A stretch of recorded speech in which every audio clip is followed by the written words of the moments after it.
ফোনের conversation America to Bangladesh. Hello, are you commissioner Limon? Yes. আমার sir আপনার সাথে কথা বলবেন। লোকটা তার ফোন পাশে বসা ব্যক্তির দিক এগিয়ে দিল। ফোন কানে গুজে নিয়ে বলতে লাগলো, Rafi Rezwan speaking. I hope চিনেছেন। ইয়া স্যার, কি করতে হবে? চেয়ার থেকে দাঁড়িয়ে গিয়ে বলল, খবর পেয়েছি আমেরিকা থেকে রাত 11:45-এ আমার ওয়াইফ বাংলাদেশ ব্যাক করার ফ্লাইটে উঠেছিল। আমি তার সম্পূর্ণ ডিটেলস চাই। কখন নেমেছে বাংলাদেশ, কোথায় আছে। আমার সিকিউরিটি সব ইনফরমেশন পাঠিয়ে দেবে। শিওর স্যার, আমি আজকে অ্যাকশন নিচ্ছি। Do it as soon as possible. Sure sir. কমিশনারকে ভয় দেখে পাশে বসা পুলিশ অফিসার বলে উঠলেন, কি হয়েছে স্যার? কে কল করলো? রাফি রেজওয়ান। হোয়াট? ওই আমেরিকার মাফিয়া রাফি রেজওয়ান? হুম। স্যার কেন? কয়েকদিন আগে নিউজে দেখেছিলাম উনি ঈশিতা নামের একজন মেয়েকে জোরপূর্বক বিয়ে করেছেন। সেই মেয়ে পালিয়ে বাংলাদেশ চলে এসেছে। আমি যতটুকু জানি উনি তো বেশ নাম করা বাংলাদেশে অ্যান্ড আমেরিকায়। ওনাকে রিজেক্ট করবে এমন মেয়ে পৃথিবীতে আছে? Can't believe. Action now. G sir. Rafi ফোনটা কেটে রাগে আছাড় মারে ফ্লোরে। পাশের থেকে তার সিকিউরিটি নিশান বলে উঠল, স্যার কাম ডাউন। ওর সাহস কত বড়, আমার থেকে পালাতে চাইছে রাফি রেজওয়ানের থেকে। নিশান, গেট রেডি, আমরা কাল বাংলাদেশ যাচ্ছি। Yes sir. বাসের লাস্ট সিটে জানালার পাশে বসে আছে ঈশিতা। নানান রকম ভয় আর কৌতূহল নিয়ে চোখ বুজে রয়েছে সে। ঈশিতার ভাবনায় ছেদ পড়ে তার পাশের সিটে বসা ব্যক্তির আওয়াজে। এই যে আপু, বাস এসে পড়েছে, নামবে না? ঈশিতা থতমত খেয়ে চারপাশে চোখ বুলিয়ে দেখলো বাসে কেউ নেই, সবাই যথাযথ নেমে পড়েছে। ঈশিতাও পেছন পেছন নেমে আসলো। হাতে লাগেজ নিয়ে দাঁড়িয়ে আছে ঈশিতা মেইন স্ট্রিট রোডের এক কোনায়। চারপাশ চোখ বুলিয়ে দেখছে সবাই সবার জীবন নিয়ে দৌড়াচ্ছে। অচেনা শহরে কি করবে, কোথায় যাবে কিছুই জানে না ঈশিতা। রাত্রি 1:30-এ উঠেছিল বাসে। এভাবে 3টা বাস অতিক্রম করে এসেছে এই অচেনা শহরে। বাংলাদেশ সম্পর্কে তেমন ভালো জ্ঞান নেই ঈশিতার, তাই কিভাবে চলতে হবে বা কি করতে হবে জানে না সে। অচেনা মানুষজনের চলাফেরা দেখায় ব্যস্ত হয়ে পড়েছে। আশেপাশে চিল্লাচিল্লি চলছে গাড়ি ভাড়া নিয়ে, আরেক পাশে মারামারি মোবাইলের জন্য হয়তো। ঈশিতা তাদের কাণ্ড দেখছে, এগুলো দেখার সৌভাগ্য কখনো হয়নি তার। লাগেজ নিয়ে হাঁটা ধরলো, নিজের মতো করে লাগেজ নিয়ে ঘুরছে। দুপুর পেরিয়ে বিকেল হতে চললো, এখনো ক্ষুধার্ত। পাশে বড় এক রেস্টুরেন্ট দেখে ঢুকবে, তখনই মনে পড়লো টাকা তার কাছে খুবই কম। মন খারাপ করে একটু দূরে এক নর্মাল ধাবায় ঢুকলো। ধাবাটা বেশ কভার করা মানুষ দিয়ে। মন খারাপ করে বের হবে, তখনই এক মেয়ে আওয়াজ দিল ঈশিতাকে। এখানে বসতে পারো, আমি একাই আছি, তোমার যদি প্রবলেম না হয়। ঈশিতা খেয়াল করলো এটা বাসে তার পাশে বসা মেয়েটা। মুচকি হেসে লাগেজটা সাইড করে মেয়েটির পাশে গিয়ে বসলো। ঈশিতা মেয়েটির খাওয়া দেখছে, এখানে কি আছে বা কি অর্ডার করবে কিছুই ধারণা নেই, তাই চুপচাপ বসে আছে। মেয়েটি খেয়াল করেছে, তাই সে বলল, অর্ডার করছো না যে? আসলে আই রিয়েলি ডোন্ট নো এখানে কি বিক্রি করে বা কি পাওয়া যাবে। মেয়েটি বেশ অবাক হয়েছে ঈশিতার কথায়। আর মেয়েটি বেশ বুঝতে পেরেছে যে ঈশিতা হয়তো অন্য দেশ থেকে এসেছে, কারণটা তার কথার স্টাইল আর ড্রেস। ঈশিতার বেশিরভাগ কথা ইংলিশে ছিল, আর dress white jeans, full white গেঞ্জি আর মাথায় ক্যাপ। বেশ ফর্সা, চুলগুলি যথেষ্ট বড়। কোনো বড়লোক ফ্যামিলির মেয়ে, তাই ঈশিতাকে দেখলেই বোঝা যাচ্ছে। মেয়েটি মুচকি হেসে একটি ছোট ছেলেকে ডেকে ঈশিতার জন্য খাবার আনালো। ঈশিতা ঢোক গিলে একবার খাবারের দিকে তাকালো, আরেকবার পাশের মেয়েটির দিকে। মেয়েটি কেসে বলল, এখানে এইসব খাবারই পাওয়া যায়। ঈশিতা কথা না বাড়িয়ে খেতে শুরু করলো। এইসব খাবারের সাথে প্রথম পরিচয় ঈশিতার। বেশ তৃপ্তি নিয়েই খাচ্ছে। খেতে খেতে পাশে বসা মেয়েটি বলে উঠল, কোন দেশ থেকে এসেছো? ঈশিতা বেশ অবাক হলো, তাও শান্ত গলায় বলল, আমেরিকা। তা বাংলাদেশে কি করছো আর কার কাছে এসেছো? কেউ নেই এখানে, কোথায় যাব তাও জানি না। নাম কি? ঈশিতা ইকরাম। ইয়োর? মিলি। দুজন বেশ ভালোই কথা বলে খাওয়া শেষ করলো। মিলি তার লাগেজ নিয়ে চলে যেতে নিয়ে আবার ফিরে এসে বলল, আমি এবং আমার দুটো ফ্রেন্ড মিলে একসাথে থাকি, তুমি চাইলে আমাদের সাথে থাকতে পারো। ঈশিতা বেশ খুশি হয়, বাচ্চাদের মতো লাফিয়ে বলে উঠল, রিয়েলি ক্যান আই? ইয়া। চলো। ঈশিতা মিলির সাথে তার লাগেজ নিয়ে চলা শুরু করলো। দুজন অনেক কথাই বলেছে, কিন্তু মিলি ঈশিতাকে তার ফ্যামিলি সম্পর্কে কোনো কথা জিজ্ঞেস করেনি, কারণ এটা নেহাতি পার্সোনাল। না হলে কেউ আমেরিকা থেকে লুকিয়ে বাংলাদেশ আসবে কেন? মিলি গন্তব্যে চলছে আর ঈশিতাকে দেখছে। সম্পূর্ণভাবে খেয়াল করলে বোঝা যাবে কোনো বড়লোক বাবার মেয়ে, একদম বাচ্চা বাচ্চা স্বভাব। যেমন দেখতে সুন্দর তেমনই তার মায়াবী চাহনি। ঈশিতা আনমনে হাঁটছে, কিছু দূর যেতেই হাঁটু ধরে জোরে শ্বাস নিয়ে বলতে লাগলো, আই এম টায়ার্ড, আমার পা আর চলছে না, হোয়াট ডু আই ডু? মিলি একটু শব্দ করে হেসে ফেলল। হেসে হেসেই জবাব দিল, ইয়া, আমরা তো জাস্ট অল্প রাস্তা ক্রস করলাম। এতটুকু রাস্তা তো 2 বছরের বাচ্চাও ইজিলি ক্রস করতে পারবে। আমি গাড়ি ছাড়া কখনো চলাচল করিনি তো। মিলি এখন সম্পূর্ণ শিওর যে ঈশিতা কোনো সাধারণ ফ্যামিলি থেকে বিলং করে না। সে একটা রিক্সা ডেকে নিল। দুজন মিলে টুকটাক গল্প করতে করতে পৌঁছালো। মিলিরা ভাড়া থাকলেও হাই সোসাইটিতেই বসবাস করে। এলাকাটা বেশ উন্নত দেখেই বোঝা যাচ্ছে। রাস্তার মোড়ে এক কিনারে রিক্সা দাঁড়ায়। ভাড়া দিয়ে আবার হাঁটা ধরে দুজন। আশেপাশে সকল বাড়ি 6 থেকে 7 তলার উপরে হবে। নানান রঙের বিল্ডিং এর বাড়ি দেখা যাচ্ছে। ঈশিতা তার লাগেজ নিয়ে বাচ্চাদের মতন লাফিয়ে লাফিয়ে চারপাশ দেখছে আর মিলিকে পিছনে ফেলে চলেছে।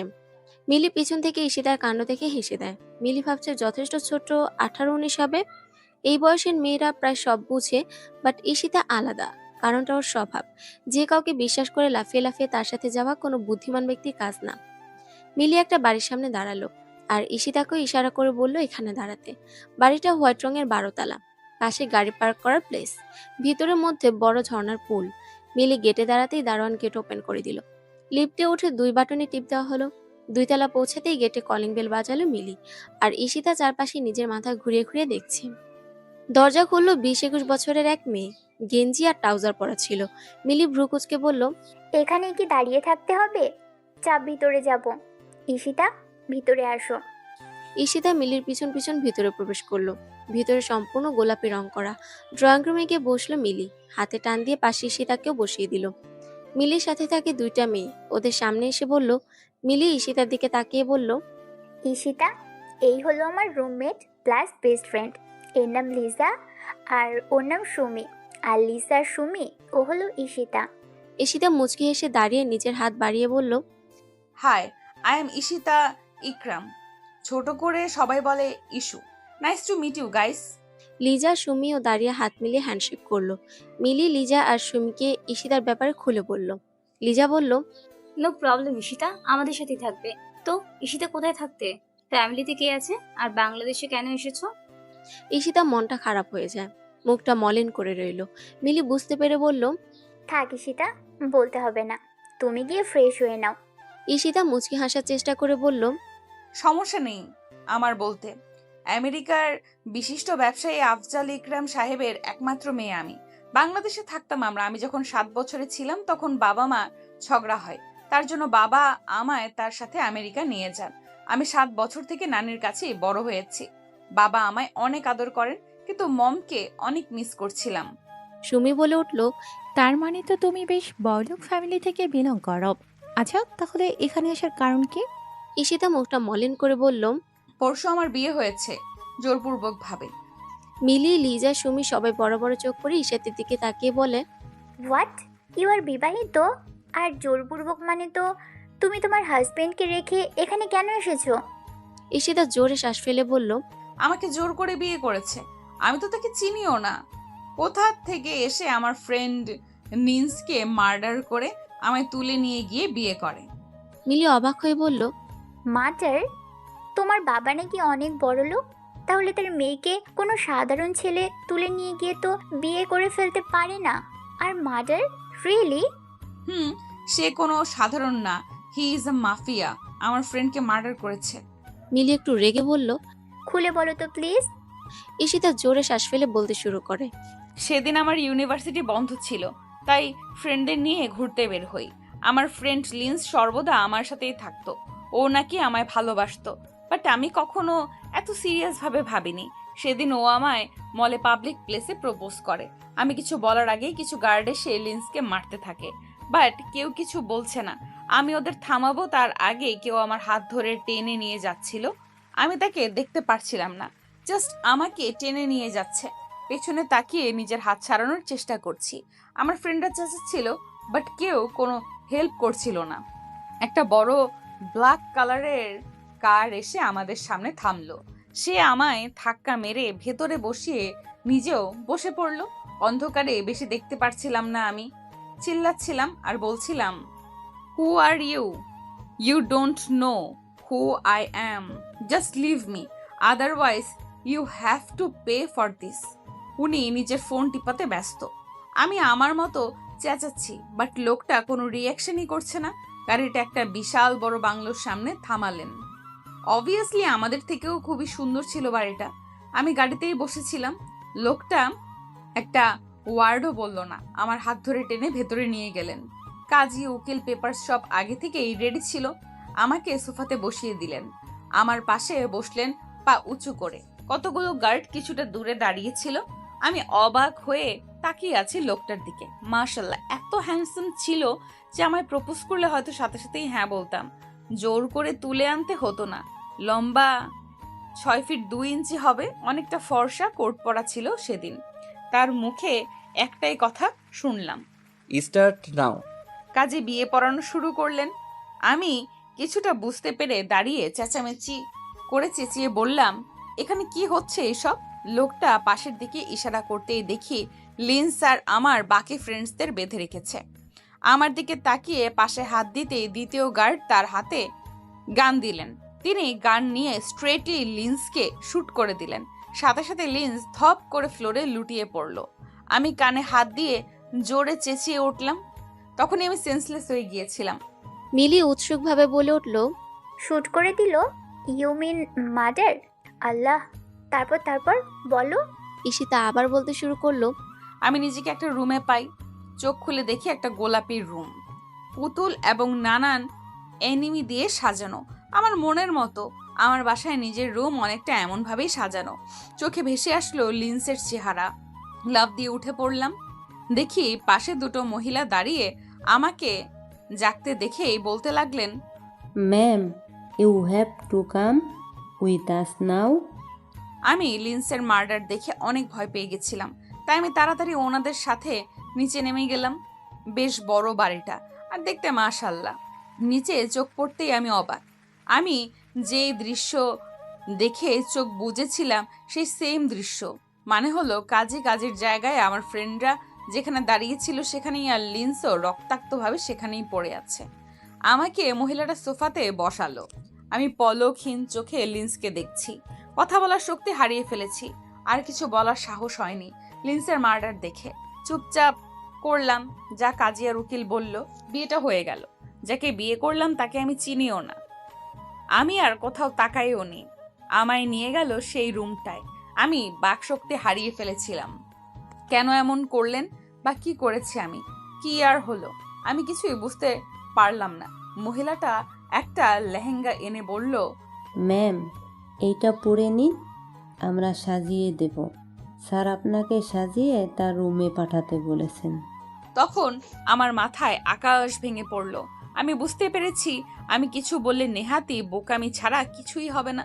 তাই রেডি হয়ে নিলাম। ওনারা বাহিরে চলে গেল। আশেপাশে তাকিয়ে দেখলাম একটা প্রবাবলি বারান্দা। আমি কাবার্ড থেকে দুটো শাড়ি নিয়ে বাঁধলাম রেলিংয়ে। রাত্রি হলেও প্রচুর লাইটস গার্ড দিয়ে ফুলফিল। আমি নেমে কিছু ফুল গাছের পিছে লুকিয়েছিলাম। হঠাৎ গার্ডগুলো কাকে যেন শুট করে দিল। আমি চিৎকার করতে গিয়েও নিজের মুখ নিচে চেপে ধরলাম। রাত্রি ছিল তাই কেউ দেখেনি। খেয়াল করে দেখলাম গার্ডগুলো কাউকে মারতে বিজি।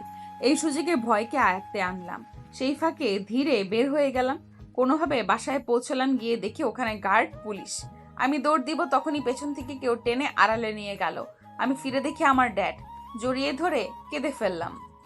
ড্যাডও আমায় জড়িয়ে ধরে মাথায় হাত বুলিয়ে দিলেন। বাবাকে আমি কিছু বলবো তার আগেই বাবা বলল, শোন প্রিন্সেস, এই টাকাগুলি নিয়ে আর তোর সব ড্রেস পার্স এই লাগেজে রেডি করে দিয়েছি। বাংলাদেশ চলে যা তোর মায়ের কাছে। এখানে সব ঠিক হলে নিয়ে আসবো তোকে। আমি বেশ অবাক হয়ে বললাম, ড্যাড তুমি কাকে ভয় পাচ্ছ? প্রিন্সেস যে তোকে নিয়ে গিয়েছিল সেই লোকটা কোনো সাধারণ কেউ না। ও একজন মাফিয়া আর আমার থেকে বড় ব্যবসায়ী। পুলিশ কমিশনার মিনিস্টার সব ওর আন্ডারে। কিচ্ছু করতে পারবো না আমি। দেরি হচ্ছে, তুই তাড়াতাড়ি চলে যা। ড্যাড আমায় জোর করে পাঠিয়ে দিলেন। আমি বেরিয়ে পড়লাম। এয়ারপোর্ট আরেক বিপদ। অলরেডি ওখানে ভিড় হয়ে আছে গার্ড দিয়ে। সবার মধ্যে ওখানে আমি ওই মাফিয়া লোকটাকে দেখলাম। আমি তাড়াতাড়ি সাইড হয়ে লুকিয়ে পড়লাম। তখনই আমি ওই লোকটার আওয়াজ শুনলাম, Nishan. Yes sir. I am damn sure ও এখনো এখানেই আছে। Find her. আমি আরো ভয় পেয়ে গেলাম। এটাই বুঝতে পারছিলাম না উনি আমার পেছনে কেন পড়ে আছেন। আমি আল্লাহর নাম নিয়ে পাশের এক মেয়ের থেকে হেল্প নিয়ে বোরকা পরে নিলাম। কোনোভাবে সব বিপদ ক্রস করে বাংলাদেশ পৌঁছালাম, তার পুলিশ কমিশনার গার্ডদের আড়াল করে। মিলি, লিজা, সুমি বসা থেকে দাঁড়িয়ে পড়ল। অবাক হয়েছে অনেক। লিজা অবাক হয়ে বলল, মনে হলো কোনো ফিল্মের কাহিনী শুনলাম ইয়ার, আনবিলিভেবল। বাই দ্য ওয়ে, লোকটার নাম কি? জানি না তো। মিলি, লিজা, সুমি বসা থেকে দাঁড়িয়ে পড়ল। অবাক হয়েছে অনেক। লিজা অবাক হয়ে বলল, আচ্ছা, তোর মা কোথায় থাকে? জানি না। তোমাকে কি পছন্দ করে লোকটা? জানি না, আমি তো লোকটাকে সেদিন প্রথম দেখেছিলাম। আমার মনে হয় তোকে ভালোবাসে। ঈশিতা আর কিছুই বলল না। মিলি ঈশিতাকে তার রুম দেখিয়ে বলল, রুমে গিয়ে ফ্রেশ হয়ে রেস্ট নাও, বাকি কথা পরে হবে। ঈশিতা রুমটা ঘুরে ঘুরে দেখছে। একদম সিম্পল, বেড, ড্রয়ার ছাড়া আর কিছুই নেই রুমে। তারপরে বেশ সুন্দর দেখাচ্ছে। পাশে বারান্দা। ঈশিতা মিষ্টি এসে বারান্দায় চলে এলো। চোখ দুটি বন্ধ করে প্রাকৃতিক বাতাস অনুভব করতে লাগলো।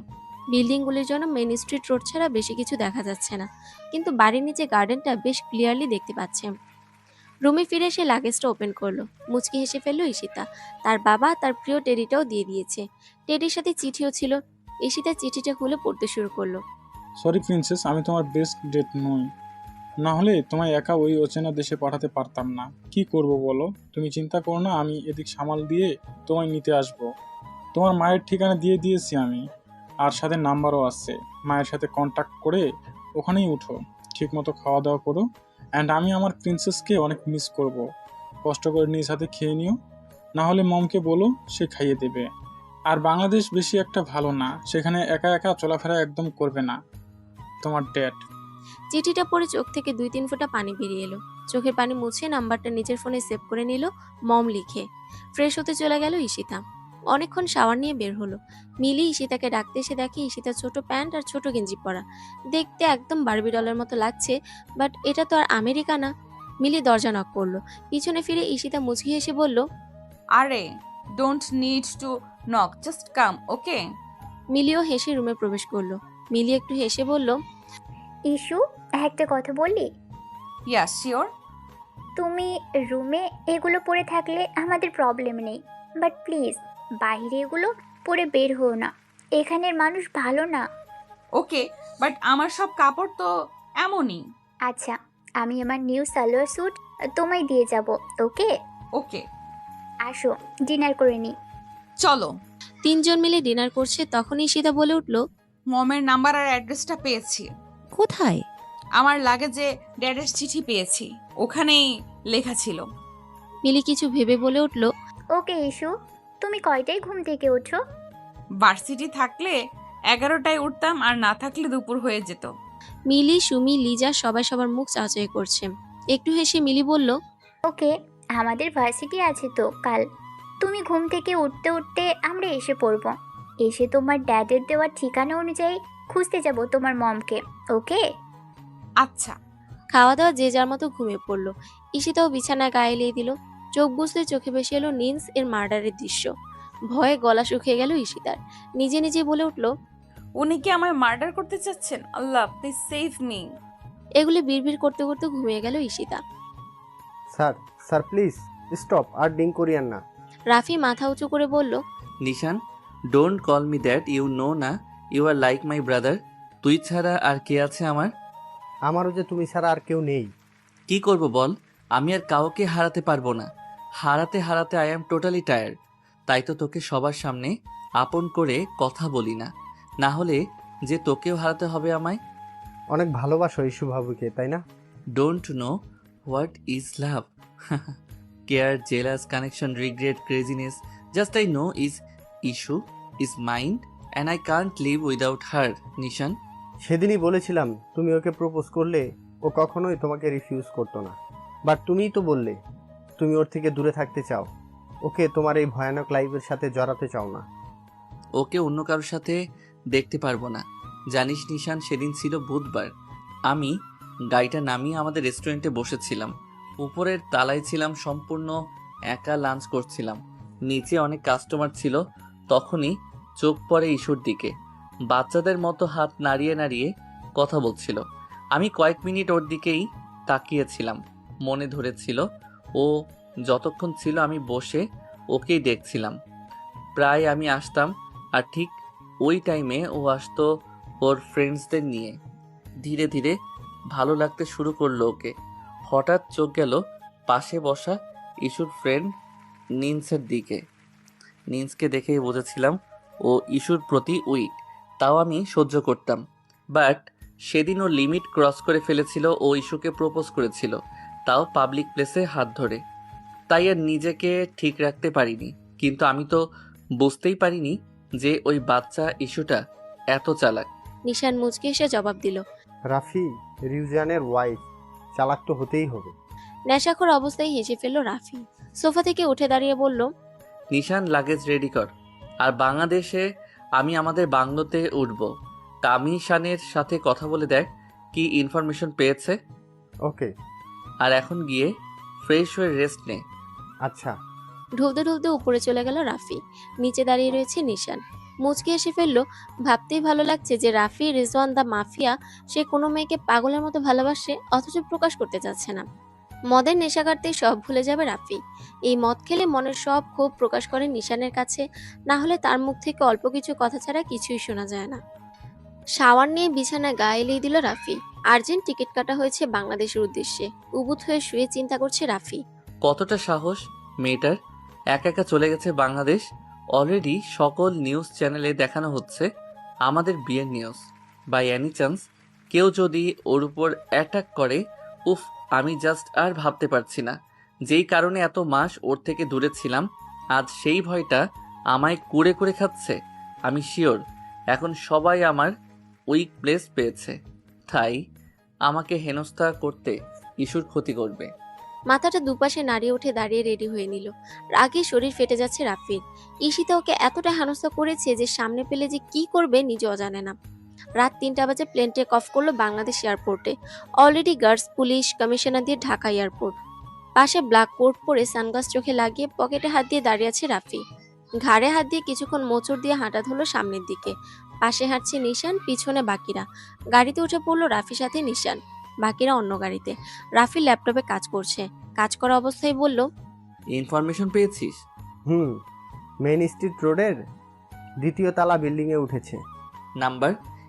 না, ওটা পাওয়া হয়নি। ইস্যু যেখানে উঠেছে সেখানে গাড়ি নেই। বাট অনেক রাত্রি তো। Don't care. ব্যাস, কি আর করার। নিশান ভালো করে জানে আজ ঈশিতার কপালে শনি রয়েছে। রাফি নিজের হাত মুঠি করে রেখেছে।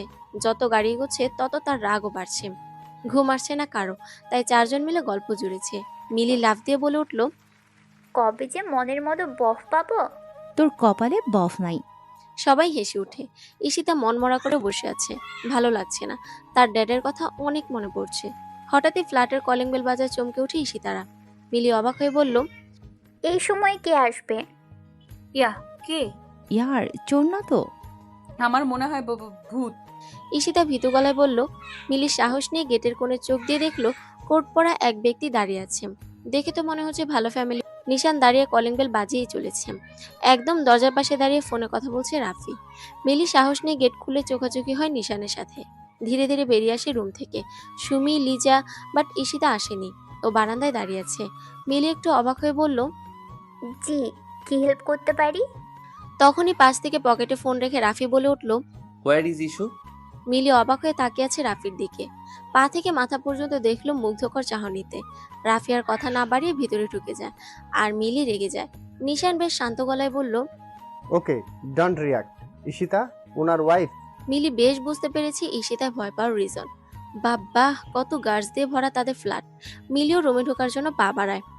রাফি সোজা 3 নম্বর রুমে গিয়ে দেখে কেউ নেই। ভিতরে যেতে বারান্দায় কারো ছায়া দেখে ওখানে গিয়ে দেখে ঈশিতা রেলিং ধরে দাঁড়িয়ে আছে। কারো আসার আওয়াজে ফিরে তাকায় ঈশিতা। সামনে ফিরে রাফিকে দেখে মাথায় বাজ ভেঙে পড়ে তার। কতক্ষণ হতভম্ব হয়ে দাঁড়িয়ে থাকে। রাফির শরীর রাগে ফেটে যাচ্ছে। ঈশিতার হাত ধরে টেনে বের করে নিয়ে আসে রুম থেকে। কোনো কথা না বলে ঈশিতাকে কোলে তুলে নেয়। আর ঈশিতা তো ভয়ে রাফির জ্যাকেট খামচে ধরে, লাফানো শুরু করে দেয় আর বলতে থাকে, প্লিজ, আই ডোন্ট ওয়ান্না গো। রাফি ঈশিতাকে নিয়ে সোজা নিচে নেমে যায়। গাড়িতে বসিয়ে নিজেও বসে পড়ে। ড্রাইভিং সিটে বসে গাড়ি স্টার্ট দিয়ে দেয়। পিছনে নিশান আর মিলির কিছুক্ষণ চোখাচোখি হয়। নিশান শান্ত গলায় সবাইকে বুঝিয়ে বাকি গার্ডস নিয়ে অন্য গাড়িতে রওনা হয়। ড্রাইভিং সিটে বসে কাঁদছে আর ভয়ে হাত পা কাঁপছে ঈশিতার। এত ভয় সে জীবনে পায়নি। নিজের হাত মোড়াচ্ছে আর কাঁদছে। কাঁদতে কাঁদতে হেঁচকি উঠে গেছে। রাফি গাড়ি স্পিডে চালাচ্ছে। বাংলোতে আসায় দারোয়ান গেট খুলে দেয়। গাড়ি পার্ক করে নেমে পড়ে গাড়ি থেকে। ঈশিতা এখন আরো ভয় পেয়ে ঢুক গিয়েছে। রাফি গাড়ির পাশের গেট ওপেন করে টেনে নামায় ঈশিতাকে। ঈশিতা ভেতরে যেতে চাচ্ছে না, তাই টান দিয়ে কোলে তুলে নেয়। ভিতরে প্রবেশ করে উপরের ফার্স্ট রুমে চলে যায় ঈশিতাকে নিয়ে। কোল থেকে নামিয়ে গেট লক করে দেয়। ঈশিতা নিজের দিক খেয়াল করে আরো শরম পেয়ে যায়। সে বাহিরে থাকলে ফুল জিন্স আর ফুল গেঞ্জি ছাড়া অন্য কিছু পরতো না, বাট ঘুমানোর সময় ছোট প্যান্ট হাতা কাটা গেঞ্জি পরে আর রাফি তাকে সে অবস্থায় তুলে নিয়ে এসেছে। গেট লক করে কিছুক্ষণ ঠায় দাঁড়িয়ে রয়েছে রাফি, আর ঈশিতা নিজের ছোট প্যান্ট আঁকড়ে ধরে ভয়ে কাঁপছে। এবার রাফি ঈশিতার দিক ঘুরে দাঁড়ালো। ঈশিতা রাফির চোখ দেখে 2 পা পিছনে চলে গেল। রাফি 3-4 পা এগিয়ে ঈশিতার বাহু ধরে ধাক্কা দিয়ে দেওয়ালে লাগিয়ে নিজেও ঈশিতার সাথে মিশে দাঁড়ায়।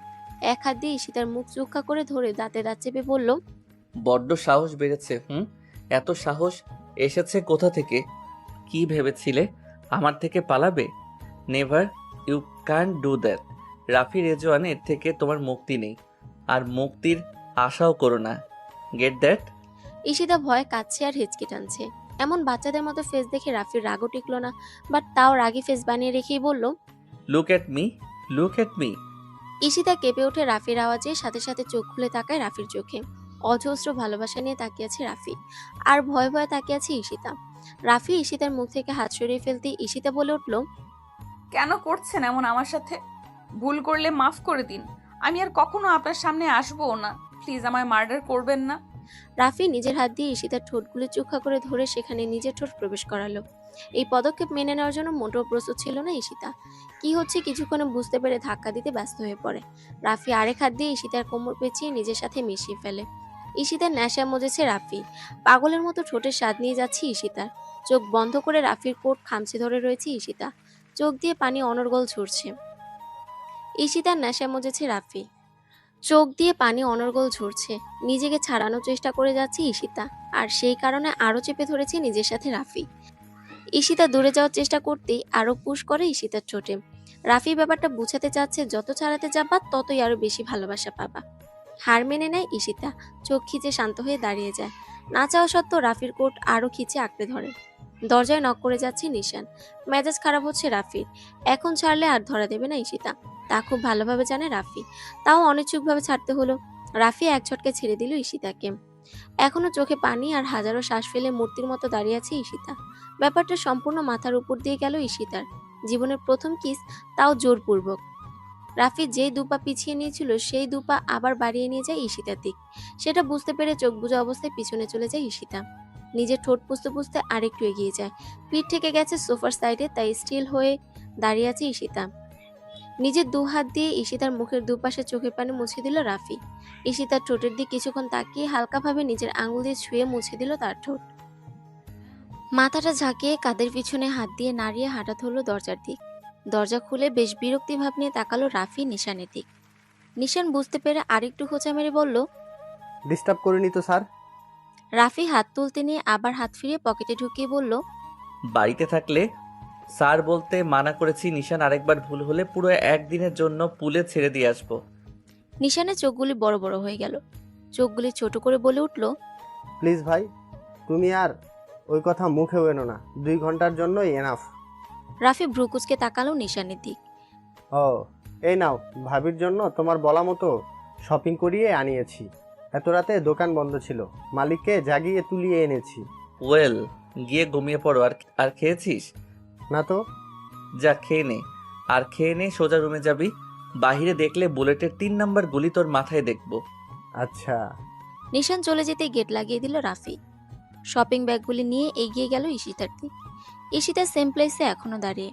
বড্ড ভয় পেয়ে আছে মেয়েটা। এমন কিছু ঘটলে ভয় পাওয়ারই কথা। রাফি ব্যাগগুলি বেডে রেখে সোফাতে পায়ের উপর পা রেখে বসে পড়ল। এক হাত দিয়ে কপালে স্লাইড করতে করতে বলল, প্যাকেটগুলি ওপেন করে দেখো। ঈশিতা ঠায় দাঁড়িয়ে আছে।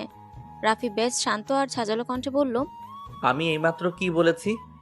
ভয়ে আরো লেগে দাঁড়ালো দেওয়ালের সাইডে। কাঁপতে কাঁপতে বলল, পকেট ওপেন করতে। Then why are standing there? Come on, open them. ধীর পায়ে বেডের সামনে থেকে এক প্যাকেট তুলে কাপা কাপা হাতে ওপেন করতে লাগলো। লং কামিজ দেখে ঘুরে তাকালো রাফির দিক। চোখ ফিরিয়ে প্যাকেটটা আবার সেম জায়গায় রেখে দিল। রাফি ভ্রু দুটো উঁচকে আবারও তাকালো ঈশিতার দিক, আর বেশ সাউন্ড করেই বলল, আমি বলেছিলাম সবগুলি প্যাকেট ওপেন করতে। ঈশিতা রোবটের থেকেও দ্রুত হাত চালানো শুরু করলো। 2 নং প্যাকেটে কয়েকটা কামিজ, এমন আরো অনেক প্যাকেট যেগুলোতে গাউন, ড্রেস, শাড়ি, অ্যামিটিস, শুজ, ব্লাবলা। সবগুলো প্যাকেট খুলে দেখে আবার প্যাকেট করে রেখে দিল। তারপর ধীরভাবে পেছনে রাফির দিক তাকাতেই দেখলো রাফি পায়ের উপর পা উঠিয়ে এক হাত কপালে রেখে তার দিক পলকহীন চাহনিতে চেয়ে আছে। চোখ নিচু করে ফেললো ঈশিতা। রাফি সোফা থেকে উঠতেই ভয়ে 4 থেকে 5 ইঞ্চি দূরে চলে যায় ঈশিতা। রাফির বড্ড হাসি পাচ্ছিল, তাই মুচকি হেসে ফেলল। তারপর শান্ত গলায় বলল, যেই ড্রেস ভালো লাগে সেটা পরে নাও, ফ্রেশ হয়ে ঘুমিয়ে পড়ো। আমি বাইরে যাচ্ছি, কিছু কাজ আছে, আস্তে আস্তে সকাল হয়ে যাবে। কথাটা বলেই যেতে নিল রাফি, কিন্তু ঈশিতা অনেক ভেবেচিন্তে কাপা গলায় বলে ফেলল, আমার ভয় করে একা রুমে থাকতে। I can't stay. ফিরে তাকালো রাফি। চোখ বুজে মাথা নিচু করে দাঁড়িয়ে আছে ঈশিতা। দেখি বোঝা যাচ্ছে অনেক সাহস আর ভয় নিয়ে কথাটা বলেছি ঈশিতা। রাফি এগিয়ে গেল ঈশিতার দিক। ঈশিতা পিছনে যেতে নিলে আর পারল না, কারণ অলরেডি বেডের সাথে লাগানো সে। রাফি মাথা নিচু করা ঈশিতার দিক বেশ কিছুক্ষণ তাকিয়ে থেকে নিজের হাত দিয়ে ঈশিতার মুখটা উঁচু করে ধরে। আরেক হাত দিয়ে চুলগুলি দুপাশের কানে গুজে দেয়। তারপর আস্তে করে বলল, ডোন্ট ওয়ারি, ফ্রেশ হয়ে নাও, আমি রুমেই আছি। কথাটা বলেই সোফাতে বসে পড়ল। পকেট থেকে ফোন করে বলতে লাগলো, ইয়া, মিটিংটা সকাল 12টায় ফিক্সড করুন, আর don't forget to invite commissioner. ওপাশে নিশ্চুপ। Good job. ওয়েল, ফোনটা কেটে দিল রাফি। মাথা উঁচু করে সামনে তাকিয়ে দেখে সেম প্লেসে দাঁড়িয়ে আছে ঈশিতা। রাফির মেজাজটা বিগড়ে যায়। সাউন্ড করে বলল, প্রবলেম কি? দাঁড়িয়ে আছো কেন? যেই কথা আমি একবার বলবো সেটা দ্বিতীয়বার রিপিট করা আমি পছন্দ করি না। একটা প্যাকেট নিয়ে দৌড় দিয়ে ঢুকে গেল ওয়াশরুমে। দরজাটা লাগিয়ে জোরে শ্বাস নিল ঈশিতা। বুকটা ভীষণ জোরে বিট করছে। ভয় আর এক আলাদা অনুভূতি। অনুভূতিটা রাফির কাছে গেলেই বেশি হয়। আর যতই কাঁদুক, বাট কিসটা যে খারাপ লেগেছে তাও বলতে পারছে না। রাফির ভয় তাড়াহুড়ো করে ফ্রেশ হতে লাগলো। আয়নায় নিজেকে দেখছে, ঠোঁটটা লাল হয়ে আছে। এক আঙুল দিয়ে হালকাভাবে ছুঁয়ে দিল ঠোঁটে। মাথাটা নিচু করে বেরিয়ে এলো ওয়াশরুম থেকে। সোফাতে বসে ল্যাপটপে ফাইলস চেক করছিল রাফি। ওয়াশরুমের গেট খোলার আওয়াজে সেদিকে তাকালো রাফি। একদম সিম্পল ব্ল্যাক কামিজ পরে ওনাটা হাতে নিয়ে মাথা নিচু করে দাঁড়িয়ে আছে ঈশিতা। রাফি বেঘরে দেখছি ঈশিতাকে। বেশ সুন্দর দেখাচ্ছে, কারণ জিন্স গেঞ্জি ছাড়া কখনো অন্য কোনো ড্রেসে দেখেনি রাফি। ল্যাপটপটা সাইডে রেখে ঈশিতার সামনে গিয়ে দাঁড়ালো। হালকা মাথা উঁচু করে তাকালো ঈশিতা। ঈশিতার হাত থেকে ওনাটা নিয়ে ঈশিতার গলার দুপাশে ছড়িয়ে পরিয়ে দিল ওনাটা। কিছুক্ষণ তাকিয়ে থেকে বলল, গিয়ে শুয়ে পড়ো। ঈশিতাও বেডের পাশে শুয়ে পড়লো চাদর গায়ে টেনে। রাফি সোফাতে বসে বেঘরে তাকিয়ে দেখছে তার ইস্যুকে। বড্ড ভালোবাসে ঈশিতাকে, কিন্তু অন্যদের মতো মুখে প্রকাশ করতে পারে না সে। পারবে কি রাফির চোখ দেখে বুঝে নিতে তার ভালোবাসা? সকালে রাফিকে টাইট করে জড়িয়ে ধরে বেঘরে ঘুমোচ্ছে ঈশিতা। বুকে মাথা রেখে জড়িয়ে ধরে মুচড়াচ্ছে। ঈশিতার দিক ফিরে তাকিয়ে আছে রাফি। এক পলকে তাকিয়ে দেখছি ঈশিতার কাণ্ড। এত টাইট করে জড়িয়ে ঘুমোচ্ছে যে রাফির কেমন এক আলাদা ফিলিং হচ্ছে। না পারছে ছাড়তে আর না পারছে ধরতে। তারপরও রাফির এত শক্তি নেই যে সে এই মুহূর্তে ঈশিতাকে ছেড়ে উঠবে। রাফি তার ঠোঁটজোড়া ঈশিতার দিক নিচ্ছিল, ঠিক সেই সময় ঈশিতা নড়ে ওঠে। হালকা হালকা ভাবে চোখগুলো খুলে হাই তুলে মুচড়াচ্ছে। এখনো ঈশিতা খেয়াল করেনি যে সে রাফির বুকে। হঠাৎ মাথা উঁচু করে দেখে রাফি তার দিকে তাকিয়ে আছে। ঈশিতাকে আর পায়কে এক লাফে ফ্লোরে গিয়ে গুটিসুটি মেরে দাঁড়িয়ে যায়। রাফি কিছুক্ষণ হতভম্ব ভাবে তাকিয়েছিল। বুঝতে পেরে পেট ফেটে হাসি আসছিল, তাও হাসেনি। নিজে উঠে ওয়াশরুমে চলে গেল। ঈশিতা একটু আগের ঘটনা রিপিট করছে। ভাবতেই ঈশিতার বুক ফেটে যাচ্ছে ধুকধুক আওয়াজে। ও রাফিকে বেঘরে জড়িয়ে ঘুমিয়েছিল, ভাবা যায়? ঈশিতা বিছানার দিক তাকিয়ে ভাবলো গুছিয়ে নি। ঈশিতা বিছানা গুছিয়ে ফ্লোর পরিষ্কার করার জন্য স্টিক খুঁজছিল, তখনই রাফি বেরিয়ে আসে। ট্রাউজার আর ছোট গেঞ্জি পরে চুল মুছতে মুছতে রাফি বের হয়ে দেখে ঈশিতা কোমর উঁচু করে মাথা ফ্লোরে লাগিয়ে এদিক সেদিক তাকিয়ে কি যেন খুঁজছে। রাফি দাঁড়িয়ে কতক্ষণ ঈশিতা কাণ্ড দেখলো, দেন একটু আওয়াজ করেই বলল, কি করছো এমন উপর হয়ে? রাফির গলার আওয়াজে ধরপড় করে উঠে দাঁড়ালো ঈশিতা। বেশ শান্ত গলায় বলল, আসলে ফ্লোরে বালি, ফ্লোর পরিষ্কার করার জন্য স্টিক খুঁজছিলাম। বাড়িতে ওগুলো করার মানুষ রয়েছে, তুমি গিয়ে ফ্রেশ হয়ে নিচে আসো। মাথা নিচু করে রাফি নিচে নেমে ডাকতে লাগলো। ময়না আন্টি। 30 থেকে 35 বয়সের মতো এক মহিলা কিচেন থেকে দৌড়ে এসে বলল, বাবা। ব্রেকফাস্ট হয়েছে? টেবিল সাজিয়ে দিয়েছি। নিশানকে ডেকে তুলেছ? আমি গিয়েছিলাম ডাকতে, আমাকে বললো ডিস্টার্ব না করতে। ও কি ইস্যুকে ডেকে নিয়ে আসো টেবিলে। আচ্ছা বাবা। রাফি তার চুলগুলো উঁচু করতে করতে এগিয়ে গেল নিশানের রুমের দিক। দরজা খোলা থাকায় ভিতরে প্রবেশ করে রাফি। বিছানায় চিৎপটাং ভাবে নাক টেনে ঘুমোচ্ছে নিশান। রাফি পাশে থেকে এক গ্লাস পানি নিজের হাতে নিয়ে ধপ করে নিশানের মুখে মেরে দিল। নিশান লাফাতে লাফাতে উঠে দাঁড়িয়ে বলতে লাগলো, ও মাই গড, রূপটুপ ভেঙে চুরমার হয়ে গিয়েছে। বৃষ্টি পড়েছে, বৃষ্টি। ভালোভাবে ঘুমের চোখ মেলে দেখলো তার ভাই পকেটে হাত দিয়ে ব্রুকুচকে তার দিকে তাকিয়ে আছে। সাথে সাথে মুখটা মলিন করে বলল, থ্যাংক গড তুলে ফালাওনি। ওয়েল, গেট রেডি, ব্রেকফাস্ট করে বেরোতে হবে। So hurry up. Rafi dining এ গিয়ে দেখে তার সাদা পরি বসে আছে, মুখটা একদম বাচ্চাদের মতো ছোট করে। একদম পরীর মতো লাগছে সাদা ড্রেসে, তার উপর আবার সালোয়ার স্যুট। এক পলকে কিছুক্ষণ তাকিয়েছিল রাফি, পিছন থেকে নিশান এসে কাশি দিয়ে বলতে লাগলো। সাথে সাথে রাফি চোখ সরিয়ে নেয়। ভাই, আমার মনে হয় you need some love medicine. চোখ গরম করে তাকায়। Okay cool, I am going. ঈশিতার দিক তাকিয়ে, গুড মর্নিং ভাবি। গুড মর্নিং ময়না আন্টি। গুড মর্নিং ছোট বাবা। মুখটা ছোট করে। Good morning. সবাই ব্রেকফাস্ট করতে বসলো। ঈশিতা প্রায় খেতে পারছে না, কখনো নিজে হাতে খায়নি তো, তাই চামচ নাড়ছে শুধু। রাফি নিজের খাওয়া শেষ করে ঈশিতার দিকে এগিয়ে গিয়ে ওর পাশে বসলো। ঈশিতা তো ভয়ে উঠতে নিলে রাফি হাত টেনে বসিয়ে দেয়। তারপর প্লেটটা হাতে নিয়ে চামচ দিয়ে খাবারটা ঈশিতার মুখের দিক ধরে। উপস্থিত সবাই খাওয়া বাদে রাফির দিক তাকিয়ে আছে।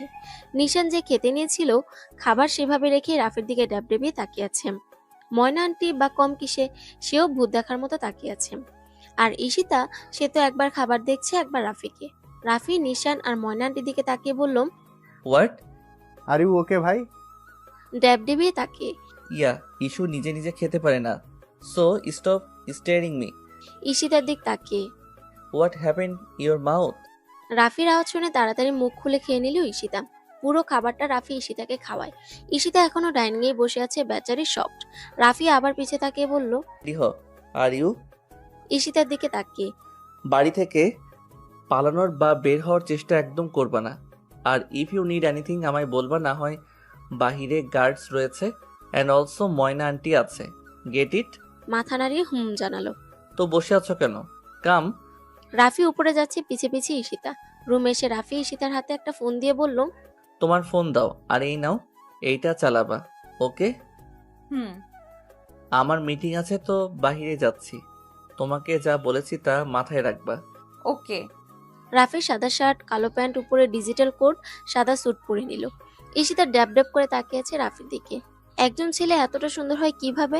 উফ, ঈশিতা তো নিজেকে লাকি মনে হচ্ছে কিনা হ্যান্ডসাম হাজব্যান্ড তার। রাফি চুলগুলি জেল দিয়ে উঁচু করে সেন্ট লাগিয়ে ঈশিতার দিক ফিরে তাকালো। ঈশিতার সাথে সাথে চোখ সরিয়ে নিচু হয়ে গেল।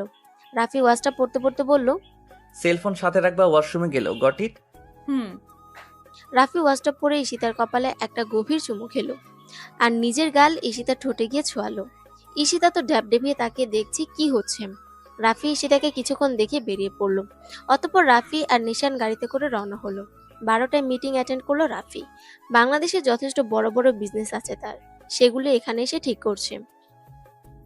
পুরো কেবিনে নানান বড় বড় ব্যবসায়ী, পুলিশ, কমিশনার রয়েছেন কিছু কাজের জন্য। 4টায় মিটিং শেষ করে বেরোলো রাফি। ঈশিতার জন্য বেশ টেনশন হচ্ছে তার। কোন সকালে খাইয়ে দিয়ে আসছে, খেয়েছে কিনা। ফোন বের করতে নিলে আবার রেখে দিল। বাড়িতে পৌঁছানোর জন্য গাড়িতে বসলো। নিশান পরে আসবে তাই রাফি বাসার উদ্দেশ্যে বেরিয়ে এলো। গাড়িতে বসে রাফি ল্যাপটপ অন করে দেখছে পুরো বাড়ির গার্ডসরা ঠিকঠাক আছে নাকি। সে ঈশিতার জন্য পুরো বাড়িতে সিসিটিভি ফুটেজ লাগিয়ে দিয়েছে। বাহির, গার্ডেন, কিচেন সব জায়গায় দেখিয়ে ঈশিতার রুমের ফুটেজ অন করলো। ঈশিতার রুমের ফুটেজ অন করতে রাফির চোখ চড়ক গাছ। ঈশিতা টিভি অন করে আইসক্রিমের বাটি হাতে নিয়ে টেডি বিয়ারকে জড়িয়ে ঠোঁট ফুলিয়ে ফুলিয়ে কাঁদছে আর আইসক্রিম খাচ্ছে। রাফি কানে ব্লুটুথ গুঁজে নিল শোনার জন্য আসলে ঈশিতা কি বলছে। ঈশিতা টিভি দেখছে আর কাঁদছে, আইসক্রিম খেতে বলল, অ্যারোগেন্ট সাইলেন্ট ম্যান কখন বেরিয়েছে এখনো আসেনি। আমার ক্ষুধায় যান বেরিয়ে যাচ্ছে। আরে রাখতে না পারলে কেন আনলি আমায়? আমার ড্যাড আমাকে রেগুলার আদর করে গল্প শুনিয়ে খাইয়ে দিত, বাসায়ও যেতে দিচ্ছে না। কি চায়টা কি আমার কাছে? ও মাই গড, আবার আমায় খাইয়ে পড়িয়ে আমার কিডনি চুরি করবে না তো? করতেও পারে যদি মার্ডার করে দেয়। কি জন্য ধরে রেখেছে আমায়? দ্যাট রাফির একটু খারাপ লাগলো, বেশ হাসি পাচ্ছে ঈশিতার এরকম রূপ দেখে। পুরো বাচ্চা, আইসক্রিম খাচ্ছে নাকি মুখে লাগাচ্ছে বলা দেয়। বাসায় পৌঁছালো রাফি, ধীর পায়ে বাড়িতে প্রবেশ করে উপরে উঠতে লাগলো। তখনও ঈশিতা নিজের মতো চিল্লাচ্ছে। রাফি রুমের সামনে গিয়ে লাইভ দেখছে ঈশিতার কাণ্ড। আইসক্রিম খেয়ে সম্পূর্ণ মুখ ভরে কাচ্ছে আর খেয়েই যাচ্ছে। রাফি টিভির সামনে গিয়ে দাঁড়াতেই ঈশিতা ধপ হয়ে গেল। মুখে কোনো কথা নেই, পুরো ভেজা বিড়াল। রাফি দুহাত পকেটে ভরে ঈশিতার দিক ঝুঁকে বলল, কি যেন বলছিলে? ঈশিতা বুঝতে পেরেছে যে সে যা বলেছে সব রাফি শুনে ফেলেছে। এবার চোখের পানি আরো বেড়ে গেল। ভয়ে তার জান বেরিয়ে যাচ্ছে। বেশ অসহায় মনে হচ্ছে নিজের কাছে নিজেকে। বিছানা থেকে লাফ দিয়ে উঠে একটু পাশ কেটে দাঁড়িয়ে গেল। 1 মিনিট চুপচাপ দাঁড়িয়ে ছিল, হঠাৎ জোরে জোরে সাউন্ড করে কেঁদে দিল। রাফি তো হতবাক।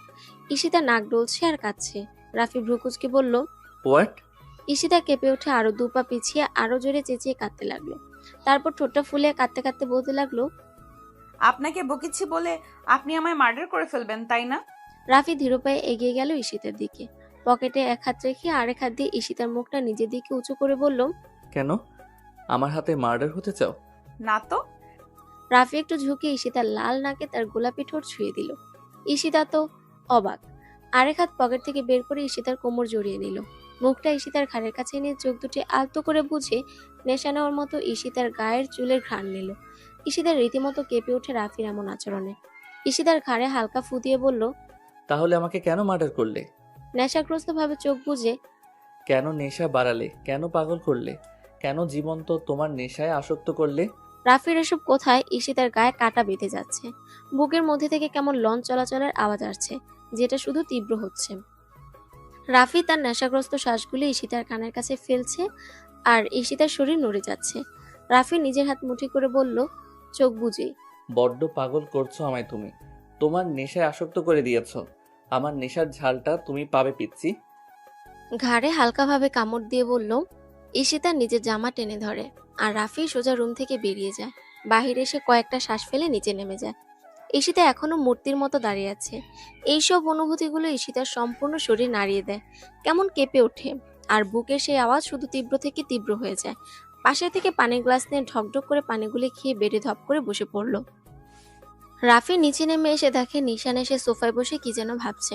রাফি মাথাটা নাড়িয়ে হাঁটা ধরল নিশানের দিকে। নিশান রাফিকে আসতে দেখে দাঁড়িয়ে যায়। রাফি সোফায় বসতে বসতে বলল, কি হয়েছে? বুঝলে কি করে? I know you very well, now speak. ভাই, জানি কিছু সাংঘাতিক হতে যাচ্ছে, তাড়াতাড়ি বলে ফেলো। ভাই জঞ্জ ভাবির ব্যাপারে জেনে গেছে। ও নাকি বাংলাদেশে আসার জন্য রেডি হচ্ছে, খবর পেয়েছি। জন্স আমেরিকার খারাপ মাফিয়া, যেখানে সে সুন্দরী মেয়েদের র্যাপ থেকে ধরে নানান খারাপ ব্যবসা করে। তার রাস্তা আটকানোর সাহস কারণেই রাফি রেজন বাদে। রাফি জন্সকে অনেকবার মেরেছে, প্লাস কমিশনারের কাছে ধরিয়ে দিয়েছিল, বাট তাকে কেউ আটকাতে পারে না। তাই জন্স রাফিকে ধ্বংস করতে চায়। রাফি দাঁড়িয়ে যায়, মাথায় হাত দিয়ে চুলগুলো দাঁড়া করিয়ে পকেট থেকে ফোনটা বের করে কাউকে কল দেয়। ইয়া, হ্যালো কমিশনার। Yes sir. আমি কিছু ডিটেলস পাঠাচ্ছি আপনার ল্যাপটপে। ওই লোককে তো আপনি চিনবেন। ও যাতে বাংলাদেশ এয়ারপোর্টে ল্যান্ড করতে না পারে তার দায়িত্ব আপনি স্বয়ং নেবেন। Okay sir. ওয়েল। কলটা কেটে আরেক জায়গায় কল করে। কলটা আমেরিকার উদ্দেশ্যে ছিল। ইয়া নিন্স। Yes sir. আফজাল, ইকরাম সাহেবকে তো চিনো? Yes sir. ওনাকে বাংলাদেশ তুলে নিয়ে এসো রাইট নাও। আমি ফ্লাইট বুক করে দিচ্ছি। Okay sir. সেফটিতে আনবা, আর ওনার যাতে কোনো কষ্ট না হয়। একদম খেয়াল রাখবো স্যার। কলটা কেটে দিল রাফি। নিশান এক পা এগিয়ে এসে বলল, আই হোপ ভাবির ড্যাডের কিছু হয়নি। ডোন্ট ওয়ারি, আমি পুলিশ লাগিয়ে দিয়ে এসেছি। অ্যান্ড আমি জানি আমার যত শত্রু আছে তারা এখন বেশি চান্স পেয়েছে আমায় হার্ট করার। শোনো, ঈশিতার মমকে নিয়ে আই বাড়িতে। আমি যতই পুলিশ লাগাই, আমাকে ছাড়া জন্সকে কেউ আটকাতে পারবে না বাংলাদেশ আসায়। তাই আমি চাই না ইস্যুর মম ড্যাড অন্য কোথাও থাকুক। অনেক ডেঞ্জারাস কিছু হতে পারে। জি ভাইয়া, আমি এক্ষুনি যাচ্ছি। রাফির কখনো এত চিন্তিত হয়নি যতটা না আজ হচ্ছে। একটাই ভয়, তার পিচ্চিকে নিয়ে। তার পিচ্চিটা অবুঝ, কি করে সেফে রাখবে ওকে। কিছু একটা ভেবে পা বাড়ায় ঈশিতার রুমের দিকে। তখন ঈশিতা পেট ধরে বসে আছে। রাফি রুমে ঢুকে বলল, আমি ফ্রেশ হয়ে আসছি, তুমি গিয়ে ডাইনিং এ বসো। রাফির বলতে দেরি, ঈশিতার দৌড় দিতে দেরি নেই। রাফি অবাক চোখে ঈশিতার দৌড়ে যাওয়ার কাহিনী দেখে নিজেই হেসে দিল। মুচকি হেসে চুলগুলি ঝেড়ে তাওয়াল দিয়ে ওয়াশরুমে ঢুকলো। ফ্রেশ হয়ে কালো ট্রাউজার গেঞ্জি পরে নিচে নামছে পকেটে হাত দিয়ে। আর ডাইনিং এ বসে থাকা ঈশিতা ড্যাব ডেবিয়ে তাকিয়ে আছে, ভাবছে একটা হ্যান্ডসাম ছেলেরা কিভাবে হয়? ওফ।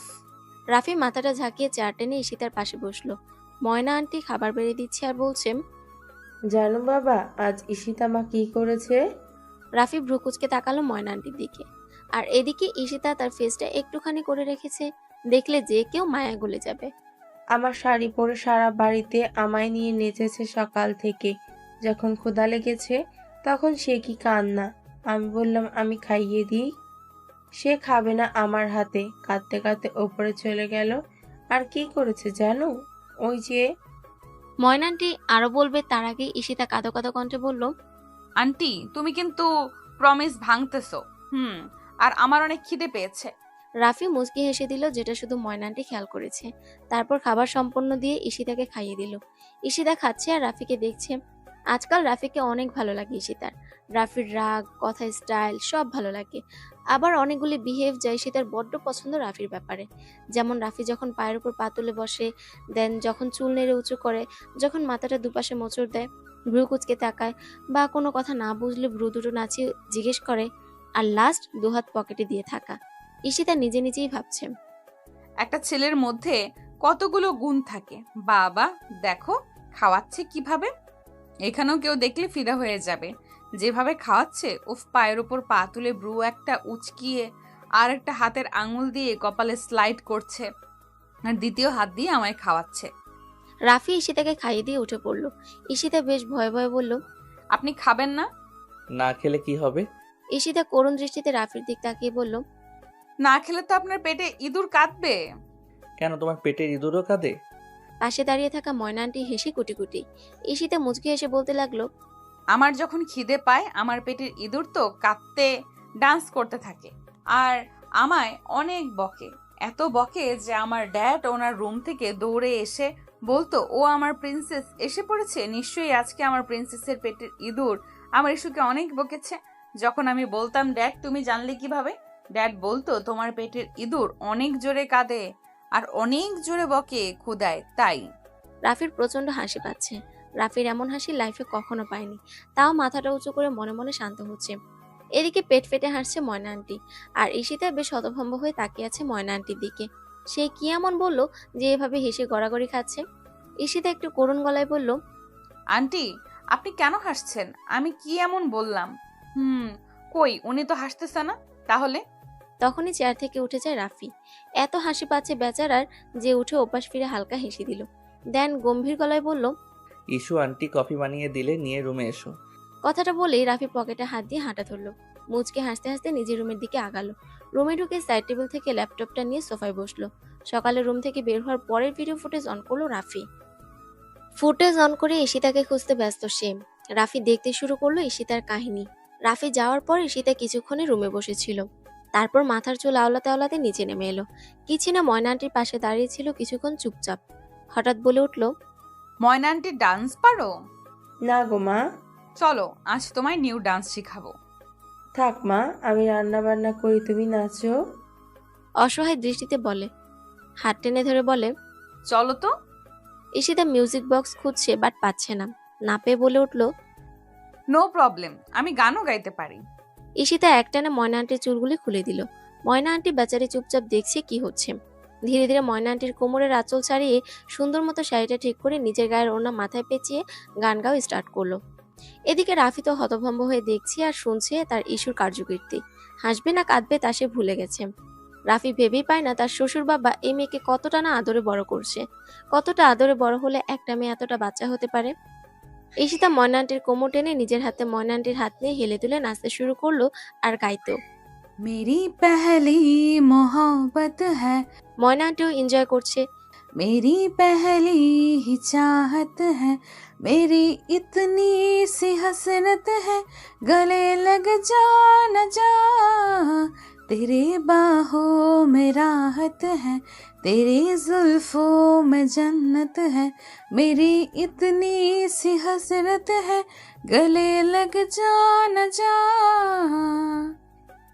सुलखे सुलखे बादल हैं, उलझे उलझे से मन है, बढ़ते जाती है दिल की प्यास, बहकी बहकी ही रात है, बहकी बहकी सांसें, रहना रहना तू दिल के पास, गले लग जा ना जा। ঈশিতা গান গাচ্ছে আর ময়না আন্টিকে ঘুরাচ্ছে, নাচাচ্ছে, দুলাচ্ছে, নিজে নাচছে, লাফাচ্ছে। এক দৌড়ে দূরে যাচ্ছে, আবার ময়না আন্টিকে জড়িয়ে ধরছে। ময়না আন্টিও কম না, সেও কোমর দুলিয়ে নাচছে। ময়না আন্টি নাচায় ব্যস্ত, আর তখনই ময়না আন্টি শাড়িটা বেঁচিয়ে নিল, গায়ে নাচতে যাবে, তখনই ধুম করে পড়ে গেল ফ্লোরে। এটা দেখে রাফি বসা থেকে দাঁড়িয়ে যায়। বেচারা ধরতে যাচ্ছিল, বাট ও ভুলে গেছে এগুলো সকালের কাহিনী। ঈশিতা আবার পেঁচিয়ে উঠল, শাড়িটা পেঁচিয়ে নিল, তারপর আবার লুঙ্গি ডান্সের মতো শাড়ি উঁচু করে দুলতে লাগলো। ঈশিতার দেখা দেখি ময়না আন্টিও সেম জিনিস করছে। এদিকে রাফির বুক ফেটে যাচ্ছে। হাসার অভ্যাস নেই, তাই মন খুলে হাসতেও পারছে না। কিন্তু তারপর যা করলো তাতে রাফি না হেসে পারল না, উঁচা আওয়াজে শব্দ করে হেসে দিল। ঈশিতা শাড়ি পরে নাচতে পারছিল না, তাই একটানে খুলে ফেলে দিল ফ্লোরে। তারপর ময়না আন্টির দিকে এগিয়ে গেল। ময়না আন্টি বুঝতে পেরে করুণ দৃষ্টিতে তাকালো। ঈশিতা মুচকি হেসে বলল, লুঙ্গি? ওইটা তো গ্রামে নিয়ে যাওয়ার জন্য কিনেছিলাম, আমি তোমার শাড়ি পরিয়ে দিচ্ছি। নোপ, তুমি আনো। কি আর করার, ময়না আন্টি লুঙ্গি এনে দিল। ঈশিতা লুঙ্গিটা টাইট করে দড়ি দিয়ে বাঁধলো, বারবার খুলে যাচ্ছিল তাই। কষিয়ে বেঁধে জোরে এক শ্বাস ফেলে সে কি উড়াধুরা নাচ দিল। ময়না আন্টি উড়াধুরা নাচছে আর বাংলা আদিযুগের গান গাচ্ছে। আর ঈশিতা, সে তো ইংলিশ গান গাচ্ছে নাকি চিল্লাচ্ছে সে নিজেই জানে না। কিছুক্ষণ নেচে পেট ধরে নিচে বসে পড়লো, তারপর কাঁদো কাঁদো গলায় বলল, অ্যারোগেন্ট সাইলেন্ট ম্যান আসছে না কেন? আমার ক্ষুধা পেয়েছে তো। এদিকে ঈশিতার আসার শব্দ পেয়ে হাসি থামিয়ে ল্যাপটপটা অফ করে দিল। এখনো বেশ হাসি পাচ্ছে ঈশিতার কাণ্ড দেখে। রাফি একটা দম ফেলে বলল, আই এম ড্যাম শিওর আজ বাসায় থাকলে এই মেয়ে আমায় হাসিয়ে মেরে ফেলতো। ঈশিতার রুমে এসে দেখলো রাফি অন্য সাইডে তাকিয়ে আছে। রাফি জানে সে ঈশিতার দিক তাকালেই সে হেসে দেবে, তাই তাকায়নি। ঈশিতা মাথাটা এদিক ওদিক ঘুরাচ্ছে, কখন থেকে এটা দেখে রাফি ভ্রুকুচকে তাকালো। আর তাই ঈশিতা মাথা সোজা করে স্ট্রিট ভাবে দাঁড়িয়ে কফিটা এগিয়ে দিল। রাফি কফিটা নিয়ে খাওয়া স্টার্ট করলো। ঈশিতা বেডে বসে পা দুলাচ্ছে আর রাফির দিক তাকিয়ে আছে। কিছু একটা ভেবে বলল, সাইলেন্ট ম্যান? রাফি অবাক হয়ে বলল, হোয়াট দ্য হেল, আমার নাম রাফি, নট দ্যাট রাবিশ। ও, আসলে আপনার উপর যেটা স্যুট করলো ওটাই বললাম। হোয়াট? নিউ ফ্রেন্ডসদের মিস করছিলাম। এখানে তোমার ফ্রেন্ড কোথা থেকে এলো? ঈশিতা মুখটা ছোট করে বলল, ওই যে যেখান থেকে আপনি আমায় জোর করে তুলে এনেছিলেন, বাট আমি কিন্তু ওদের সাথে ভালোই ছিলাম। মুড অফ করে, ওকে নিশানকে বলে দেব বাসায় নিয়ে আসতে। আমি কি যেতে পারি না? Don't you dare to think. একটা কথা বলি। ফোন টিপতে টিপতে, আপনি কি খান? মানে? না মানে ড্যাড বলতো গ্রিন গ্রিন সবজি খেলে নাকি অনেক সুন্দর হয়ে যায়। আপনিও কি গ্রিন গ্রিন সবজি খান, তাই না? রাফি এবার মাথা ফেটে যাবে হাসি আটকাতে আটকাতে। রাফি একটা কাশি দিয়ে বলল, কেন? না দেখুন আপনি কত হ্যান্ডসাম, বাবা পুরো হলিউড হিরোদের মতো। তারপর আপনার এতগুলো গুণ রয়েছে। আচ্ছা গ্রিন গ্রিন বাদে আর কি খান? আমিও খেয়েছিলাম সুন্দর আর বুদ্ধি বাড়ানোর জন্য, কিন্তু আমি তো যেমন তেমনই রয়ে গেলাম। রাফি একটু আওয়াজ করে হেসে দিল পেটটা ধরে। ঈশিতা মুগ্ধ নয়নে দেখছি রাফিকে। ঈশিতা মুচকি হেসে বলল, আপনার হাসিটা তো আরো সুন্দর। এবার রাফি চুপ হলো, শান্ত হয়ে বলল, আচ্ছা তুমি আমার মতো এতগুলো গুণ পেতে চাও? খুশি হয়ে গেল। আচ্ছা এদিকে আসো, শিখাচ্ছি। সোফা থেকে উঠে বলল। ঈশিতা বেচারি হেলে দুলে চলে আসলো রাফির দিক। রাফি ঈশিতার কাছে এসে বলল, ঠেলাঠেলি করলে বা নড়লে কিন্তু তোমার যা বুদ্ধি আছে তাও চলে যাবে। ঈশিতা বোকার মতো মাথা নাড়ালো। রাফি কিছুক্ষণ ঈশিতার চোখের দিকে তাকিয়েছিল। ঈশিতা কাশি দিয়ে বলল, এখানে তো গ্রিন সবজি আনেনি, তাহলে গুণগুলো কিভাবে দিবেন? রাফি ঈশিতার দিকে দু পা আগাতে ঈশিতা লাফ দিয়ে 5-6 পা দূরে গিয়ে গুটিসুটি মেরে দাঁড়িয়ে যায়। রাফি মুচকি হেসে ঈশিতার দিকে এগিয়ে গেল। ঈশিতা বলে উঠল, কি করতে চাচ্ছেন? হ্যাঁ আপনি কিন্তু বলেছেন গুণ। ঈশিতাকে থামিয়ে দেয় রাফি। হিস, ডোন্ট সাউন্ড। ঠোঁটে আঙ্গুল ছুঁয়ে রাফি তার চোখ দুটি ঈশিতার ঠোঁটের দিকে নিল। ঠোঁটের দিক তাকিয়ে থাকতেই হঠাৎ করে ঈশিতার ঠোঁটে নিজের ঠোঁট ছুঁয়ে দিল। ঈশিতা তো চুপচাপ দেখছে চোখ ঘুরিয়ে ঘুরিয়ে। রাফি ঈশিতার ঠোঁট ধীরে ধীরে সম্পূর্ণ নিজের ঠোঁটে নিয়ে নিল। ঈশিতার ঘাড়ের পিছনে ধরে নিজের দিক আরো টেনে নিল। আরেক হাত দিয়ে ঈশিতার গাল দুটি চুক্ষা করে ধরল। ঈশিতা বুঝতে পেরে ছাড়ানোর চেষ্টা করতে পারছে না, চোখ দুটি বন্ধ করে স্টিল হয়ে দাঁড়িয়ে রইল। রাফি তো তার পিচি বউয়ের ঠোঁটের স্বাদ নিতে ব্যস্ত। অনেকক্ষণ যাবৎ ঠোঁটের স্বাদ নিচ্ছে, ছাড়ার নাম গন্ধ নেই। ঈশিতা তো চোখ বন্ধ করে চুপচাপ দাঁড়িয়ে আছে আর তার বুকের সেই মাতাল কারা আওয়াজ শুনছে। ফোনে কল আসতেছে রাফির, আর সেটার আওয়াজ শুনে ছাড়ানোর চেষ্টা করছে ঈশিতা। ঈশিতার এমন আচরণে বিরক্ত হচ্ছে রাফি। টাইট পুশ করে কামড় দিয়ে দিল ঈশিতার ঠোঁটে। আর ঈশিতা কাঁদো কাঁদো ফেস বানিয়ে ফেললো, মানে কেঁদেই দেবে। তাও ছাড়েনি রাফি, ও কিস করেই যাচ্ছে। ঈশিতা আর নড়াচড়া করেনি ভয়ে, চুপচাপ দাঁড়িয়েছিল। বেশ কিছুক্ষণ পর রাফি ঈশিতাকে ছেড়ে দিল। ফোনটা পকেট থেকে বের করে দেখলো নিন্স কল করেছিল। কলটা ব্যাক করে কথা বলতে লাগলো। আর এদিকে ঈশিতার অবস্থা নাজেহাল। ঠোঁট ব্যথা করছে, প্লাস বুকের আওয়াজ আর এক আলাদা অনুভূতি। কল শেষ করে রাফি ঈশিতার সামনে দাঁড়ালো। ঈশিতা এখনো মাথা নিচু করে দাঁড়িয়ে আছে। রাফি মুচকি এসে বলল, এটাও একটা গুণ। বাই দ্য ওয়ে, শিখেছো তো? আমি কিন্তু বেস্ট কিসার, ভালোভাবে তোমায় শিখাতে পারবো। If you want. আরও গুণ আছে, শিখবা? ঈশিতাকে আর পায়কে দে দৌড়। রাফি হেসে দেয়, দেন আবার কল করে নিন্সকে। ঈশিতার মম ড্যাড চলে এসেছে বাংলাদেশ এয়ারপোর্টে। রাফি নিন্সের সাথে কথা বলে নিচে নেমে আসে। নিন্স ঈশিতা ড্যাডকে নিয়ে আসছে বাড়ির উদ্দেশ্যে। রাফি নিচে নেমে দেখে ঈশিতা ময়না আন্টির সাথে কিচেনে। ময়না আন্টি, আম্মু বলো। রাত্রে তোমার হাবি কি তোমায় কিস করতো?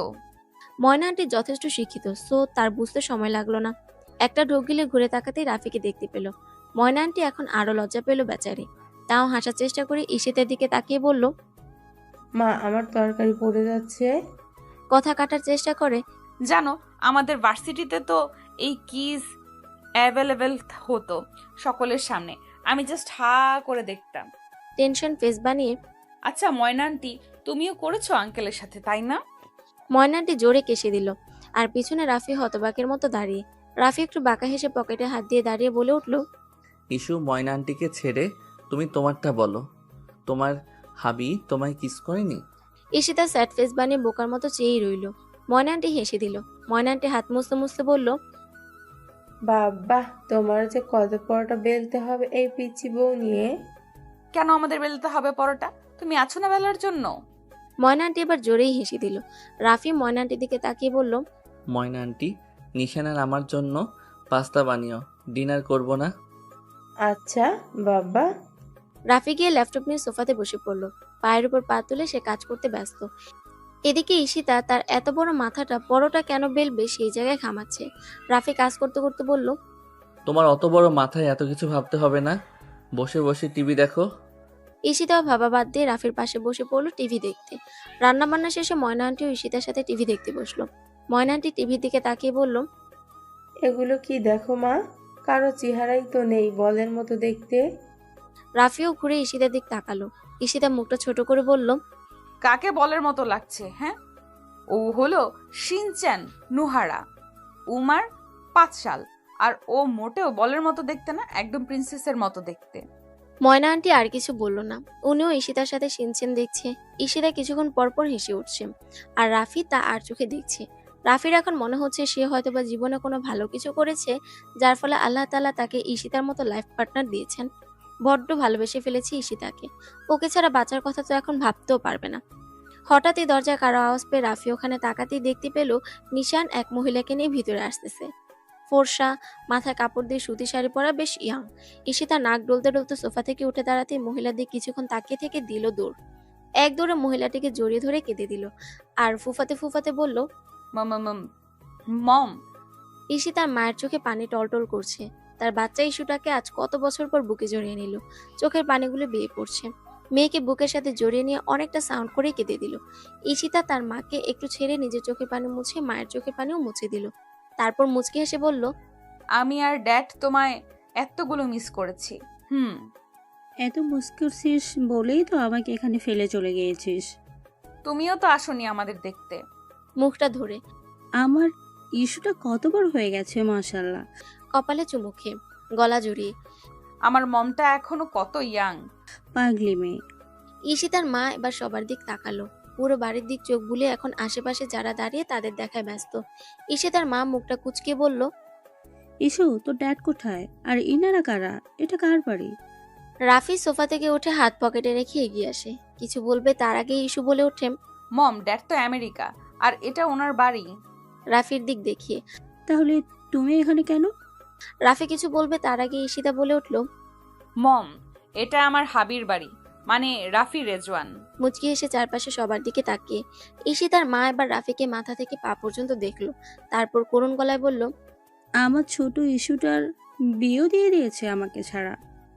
এত রাগ তোর ড্যাডের আমার প্রতি? না মম, ড্যাড দেয়নি বিয়ে।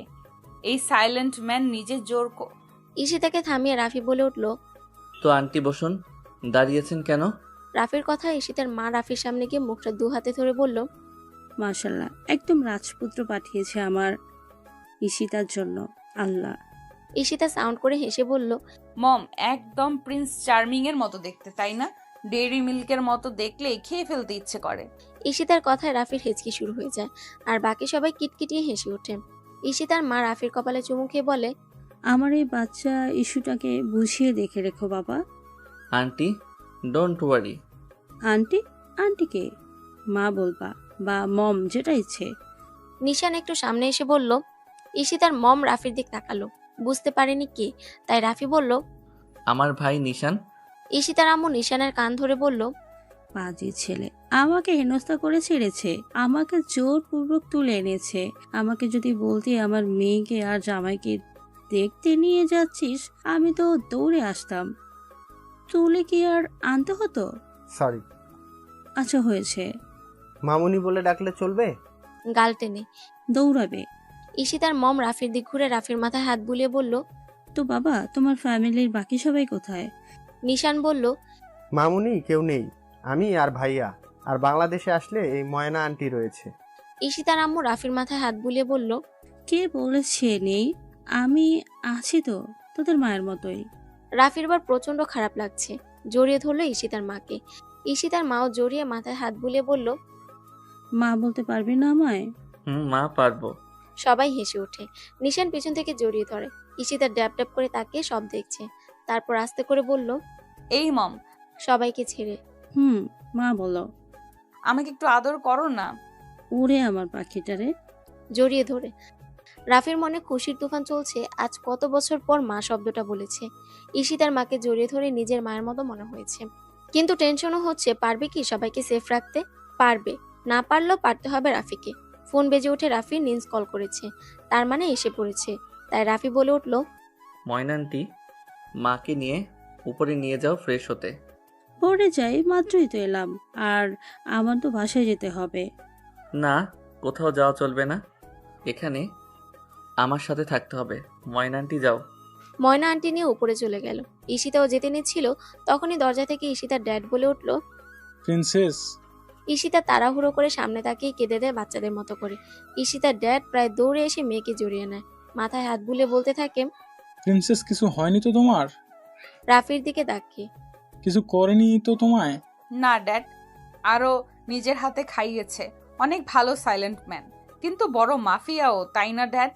রাফিক এসে বলল, ইস্যু, তুমি যাও মায়ের কাছে, আমি একটু কথা বলি আঙ্কেলের সাথে। না, যাব না। চোখ রাঙিয়ে গো। ঈশিতা চলে গেল। রাফি গিয়ে সোফায় বসলো, ঈশিতার ড্যাডকে বসতে বলল, তারপর শান্ত গলায় বলল, আঙ্কেল, আপনি জানেন আমি একজন মাফিয়া। আমি ইস্যুর লাইফ রিস্কে ফেলতে চাইনি, বাট কি করব, ভালোবেসে ফেলেছি আপনার পিচ্চি মেয়েকে, থাকতে পারবো না ওকে ছাড়া। এখন আপনাদের লাইফের রিস্ক, তাই আমি চাই না আপনারা অন্য কোথাও থাকেন, এখানেই এই বাড়িতে আমাদের সাথে থাকবেন, তাতে আমি আপনাদের টেক কেয়ার করতে পারবো। আই হোপ আপনি বুঝেছেন আঙ্কেল। ঈশিতার মাকেও নিয়ে এসেছি এখানে। প্লিজ আঙ্কেল, আমি কি বা কে বা ঈশিতাকে কিভাবে বিয়ে করেছি এগুলি ওনাকে বলবেন না, কষ্ট পাবে। ঠিক আছে, যেমন তুমি ঠিক বুঝো, কিন্তু আমার মেয়ে। আঙ্কেল, আপনার চিন্তিত হওয়া জায়েজ, বাট ট্রাস্ট মি, আমি ঈশ্বর কিছু হতে দেব না। I hope so. একটু টেক কেয়ারে রেখো, ও বড় হলেও মন মানসিকতা এখনো বাচ্চাদের মতো। চেঁচিয়ে উঠলো ঈশিতা, পিছন থেকে আসছে আর বলছে, ড্যাড, আমি 18 আর আমার মন মানসিকতা তোমার থেকেও বড়। হ্যাঁ, তুমি ওনাকে আস করো। আমি আমেরিকা থেকে বাংলাদেশে নিজে নিজে এসেছি, তাও সেফটিতে। এটা কি কোনো বাচ্চা মন মানসিকতার মানুষ করতে পারবে? ভ্যাবাচাকা খেয়ে গেল ঈশিতার বাবা। কি করবে বা কি বলবে, কারণ এই কথাটা এখন উল্টো না বুঝলে 3 দিন যাবৎ পেঁচাবে তার মেয়ে। বেশ শান্ত গলায় বলল, প্রিন্সেস, আমি বলিনি, রাফি বলেছে। রাফি একবার ঈশিতার দিক তাকাচ্ছে তো আরেকবার ঈশিতার বাবার দিক। ঈশিতা এবার রাফির দিক কাঁদো কাঁদো ফেসে তাকিয়ে আছে, তাই ঈশিতার বাবাও লক্ষ্য করেছে। রাফি ভ্রু দুটি উচকিয়ে বলে উঠল, হোয়াট? তুমি কিড তো তোমায় কিড বলবো না তো কি বলবো, বুড়ো? আর ওয়েট, আমি তোমার মায়ের কাছে যেতে বলেছি, then why are you here? ঠোঁট উল্টিয়ে দাঁড়িয়ে আছে ঈশিতা, মনে হয় কেঁদেই দেবে। এইসব দেখে ঈশিতার ড্যাডের শান্তি লাগছে। মেয়েকে নিয়ে সকল টেনশন চলে গেল মুহূর্তে। ঈশিতা কখনো তার বাপের কথা শুনতো না, আর রাফি সামান্য চোখ রাঙানোতেই ভয়ে চুপচাপ দাঁড়িয়ে আছে। বড্ড হাসি পাচ্ছে ঈশিতার বাবার, তাও চুপচাপ বসে আছে। মেয়ে কি বলবে তা শোনার আশায়। ঈশিতা একবার তার বাবার দিকে তাকালো, তারপর রাফির দিক। ভ্রু দুটি নিচু করে ঠোঁট ভিতরে নিয়ে বলল, ড্যাড, টেল হিম, তুমি কি কখনো আমায় বকেছো? না প্রিন্সেস। আর এই লোক আমাকে মিনিটে মিনিটে বকে, আবার আমায় বাড়ি থেকে বের হতে দেয় না, বলে বাড়ি থেকে বাহিরে পা রাখলে খবর ছাপাবে আমার। খবর ছাপাবো? রিয়েলি? কবে বললাম? ইয়া, তেমনি আই মিন কি যেন বলেছিলেন, ভুলে গেছি। থাক, তোমার আর মনে করতে হবে না। আর নিশান? নিশান পিছনে দাঁড়িয়ে ফোন টিপছিল, আওয়াজ পেয়ে তাড়াতাড়ি এসে দাঁড়ালো সামনে। জি ভাইয়া। আঙ্কেলকে নিয়ে যাও উপরে মায়ের কাছে, ময়না আন্টিকে নিয়ে আসো। চলুন আঙ্কেল। ঈশিতার বাবা মুচকি এসে বলল নিশানের সাথে। আজ তার জীবন সঙ্গিনীর কাছে যাবে এত বছর পর। ভুল করেছিল দুজনেই, ভুলগুলো ভুলে এক হবে আবার এই আশায় পা সামনে এগুচ্ছে ঈশিতার বাবা। ঈশিতার বাবার একটু ভয় করছে, কি বলবে। পিছন থেকে ঈশিতা বলল, ডোন্ট ওয়ারি ড্যাড, আজ মায়ের হাতে পেন্সিল নেই যে কোথা দিবে। Hope so. চোখ ঘুরিয়ে করুণ ফেস বানিয়ে উপরে যাচ্ছে ঈশিতার বাবা, আর রাফি ঈশিতার হাসি দেখছে। কি করে কাউকে বুঝাবে তার বুকের তীব্র যন্ত্রণাগুলো, কিভাবে বুঝাবে কতটা চায় সে ঈশিতাকে। তার প্রত্যেকটি অঙ্গের রক্ত শিরায় মিশে আছে ঈশিতা। যদি ঈশিতাকে বুঝাতে পারতো কতটা ভালোবাসে সে তাকে, নিজেকে বড্ড অসহায় মনে হয়। অন্যদের মতো কেন বুঝাতে পারছে না তার ভালোবাসার মানুষকে যে সে কতটা ভালোবাসে। ঈশিতা রাফির সামনে উকিঝুঁকি দিচ্ছে, বাট নো রিয়াকশন, তাই মুখটা সামনে নিচ্ছিল। রাফি টান মেরে ঈশিতাকে নিজের কোলে বসিয়ে নেয়। ঈশিতা তো হতভম্ব, কি হলো। রাফি একটা ভ্রুকুচকে বলল, কি করছিলে? আমি? ঈশিতার ঘাড়ে নিজের মুখ স্লাইড করে, তুমি? কি হচ্ছে? সুরসুরি লাগছে তো। হাসার চেষ্টা করে, কারণ সুরসুরি না, এক আলাদা অনুভূতি হচ্ছিল। মাথা উঁচু করে, কোনো ফিলিংস আসছে না? কপাল ভাঁজ করে, হুম, মাথা নাড়িয়ে। তাই ওকে ফিলিংস উঠাতে হেল্প করছি। ঈশিতা তো হ্যাবলার মতো তাকিয়ে আছে। রাফি তার ঠোঁট ঈশিতার মুখে দিক আনবে, তখনই ঈশিতা লাফ দিয়ে উঠে যায়। রাফি তো চোখ উঁচু করে তাকিয়ে আছে, তখনই উপর থেকে নিশান আর ময়না আন্টি নামছে। ঈশিতা এগিয়ে গেল নিশান আর ময়না আন্টির কাছে। নিশান মুচকি হেসে বলল, ভাবি। জি। কেমন আছো? যেমন রেখে গেছো। কেমন রেখে গেছি? খারাপ রেখে গেছো? আস্তাগফিরুল্লাহ। আমার এত সাহস, আমি রাফি রেওজানের ওয়াইফকে কিনা আমি খারাপ রাখবো? নেভার। হয়েছে তোমার? আচ্ছা এটা বলো, কি কথা হচ্ছে ওনাদের? শুধু মামুনির কাদার আওয়াজ পেয়েছি। তাহলে অল ঠিক? ঠিক হলেই ভালো। রাফির দিক এগিয়ে, ভাই। ফোন টিপতে টিপতে, কাল মিটিং আছে, কখন টাইম দেব? 11টায়। নো ওয়েট, কার সাথে মিটিং? ডিজাইনারদের সাথে।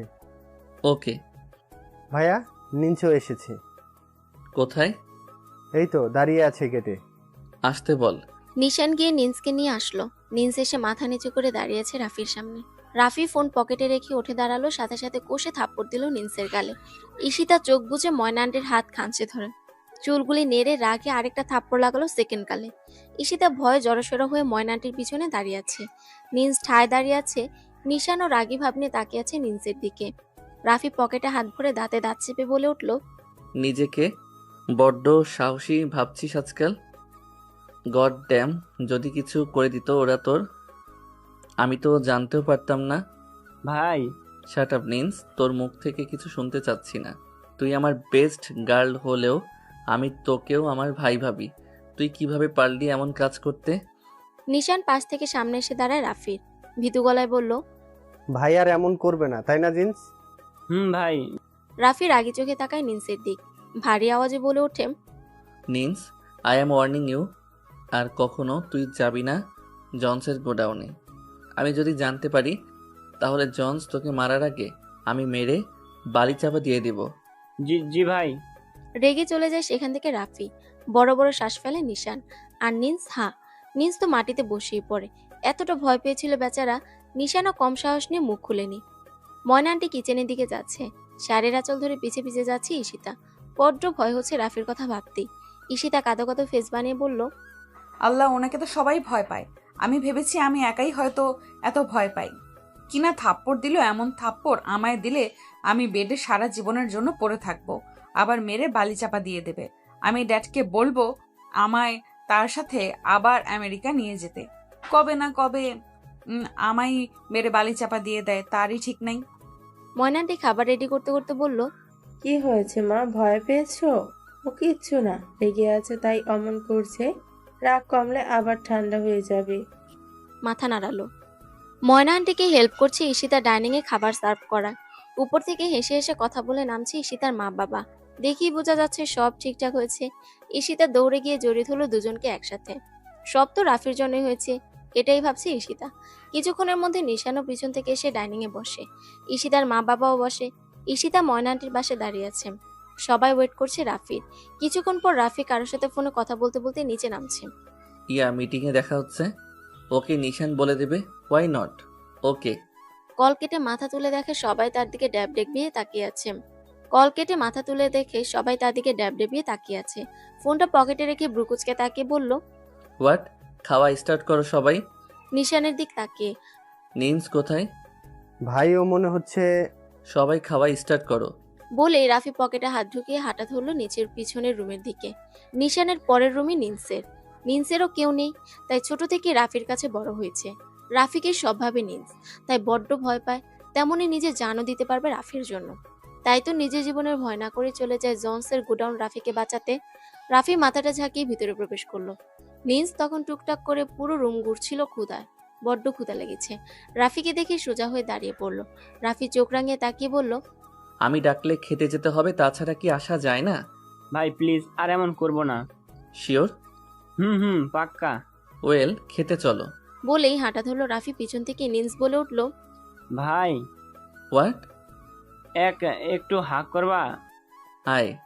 হেঁটে হাঁক করে ধরলো রাফিকে। রাফি নিন্সের মাথায় চুলে হাত দিয়ে বলল, নিশানের মতোই রয়ে গেলি। রাফিকে আরো একটু টাইট করে হাঁক করলো নিন্স। চোখ দিয়ে এক ফোঁটা জল বেরিয়ে এলো। রাফি বুঝতে পেরে মাথা উঁচু করে নিন্সকে বলল, লুক। নিন্স রাফিকে ছেড়ে তার দিকে তাকায়। কিচ্ছু হবে না আমার, গেট ইট। আর হলেও আল্লাহর ইচ্ছেই হবে, তাই আমায় নিয়ে তোদের টেন্স হতে হবে না। ভাই নো মোর ওয়ার্ড। খিদে পেয়েছে তো, চলো। রাফি আবার পকেটে হাত দিয়ে হাঁটা ধরলো। পিছনে নিন্স। ডাইনিং এর সামনে চেয়ারে রাফি বসলো। নিশানের পাশে নিন্স বসলো। মুখে হাসি ভরপুর নিন্সের। মায়ের পাশে বসে আছে ঈশিতা। সবাই খাওয়া স্টার্ট করলো। ঈশিতাকে তার মা খাইয়ে দিচ্ছে। আর চোখে ঈশিতাকে দেখছে রাফি। নিন্স আওয়াজ করেই বলল, ভাবি হুম চিনেছো? নিশানের মতো আমার আরেকটা ভাই। ভাই পরে, আগে দেবর। ঈশিতা মুখ নিচু করে খাওয়ায় মনোযোগ দিল।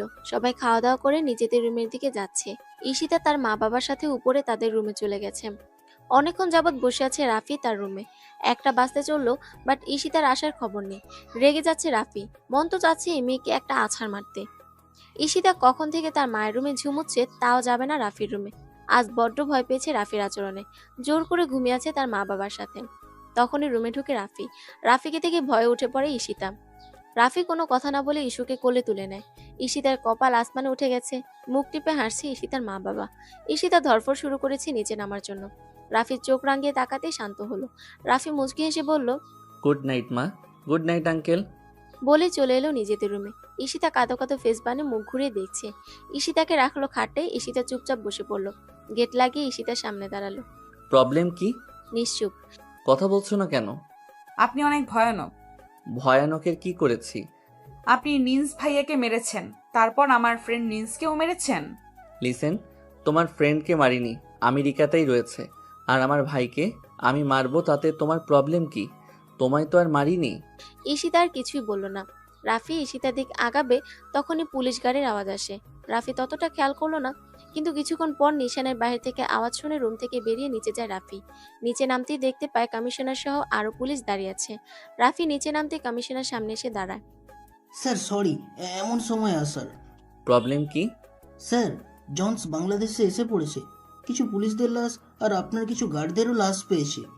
কোথায়? স্যার পাশের রাস্তায়। টেনশনে পড়ে গেল রাফি। পিছনে তাকিয়ে দেখে ঈশিতা দাঁড়িয়ে আছে। সাইডে ঈশিতার মা বাবা। হঠাৎ ফোনটা বেজে উঠলো রাফির। চারপাশে তাকিয়ে ফোনটা রিসিভ করতেই, কেমন আছেন রাফি রেজওয়ান? প্রবলেম কি? আপনি তো আমার প্রবলেম। কি দরকার? আপনার ওয়াইফ। লিমিটে থাক। এটা প্লিজ বলো না। বড্ড মনে লেগেছে। তারপরেও তোকে ছাড়বো না আমি। 2 নম্বরের ব্রিজের পিছনের সাইডে আয়।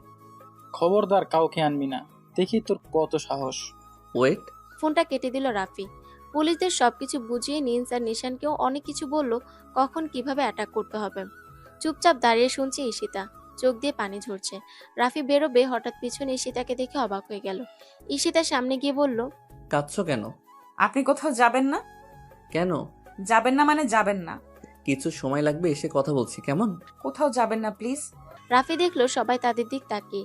ঈশিতা কাঁদছে তাই হালকাভাবে জড়িয়ে বলল, আচ্ছা, মাত্র 1 ঘন্টা দাও, এসে তারপর কথা বলছি, কেমন? না, আপনি যাবেন না কোথাও। যদি কিছু হয়ে যায়? কিছু হলেই বা কি? কিছু হইলেই বা কি মানে? আমার কি হবে? আমি যে আপনাকে ছাড়া থাকতে পারবো না। তাই ওরে আমার পিচ্চি বউ রে। আচ্ছা বলছি তো, তুমি ঘরে গিয়ে চোখ বন্ধ করে 1 ঘন্টার জন্য বসে থাকো, আমি তার মধ্যে এসে পড়বো। প্রমিস? হুম।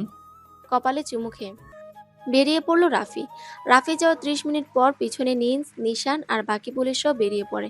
গোডাউনের কাছে যেতেই দেখে সব শান্ত হয়ে আছে। নিশান আর নিন্স তাড়াহুড়ো করে ভিতরে ঢুকলো। ভিতরে ঢুকতেই জন্সের সাদা নিথুদেহ পড়ে আছে উপর হয়ে, পাশে বাকি অনেকের। বুকে তীব্র আওয়াজ করছে নিশান আর নিন্সের বুকে। কিছু দূর ঢুকতেই দেখতে পায় রক্তাক্ত রাফি নিচ থেকে ওঠার চেষ্টা করছে।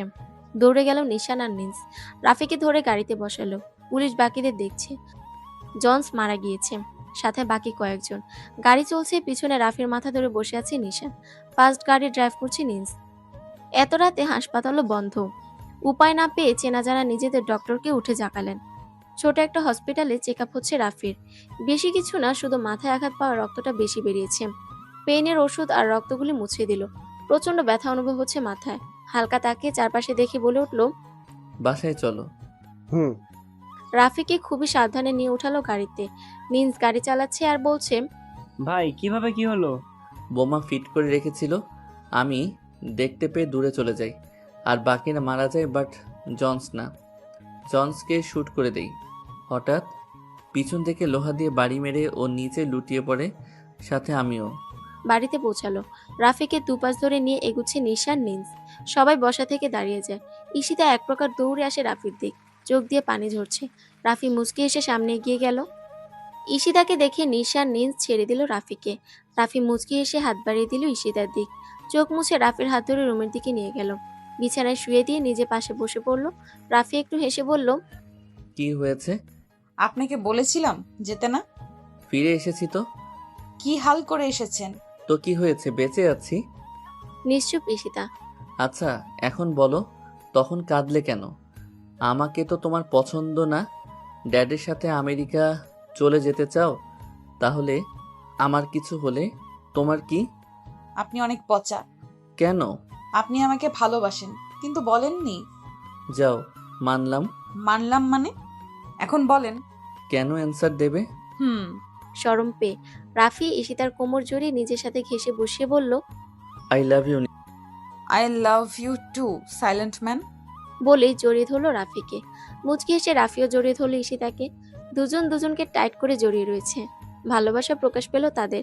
রাফির চোখ দেখে বুঝে নিল ঈশিতা তার ভালোবাসা।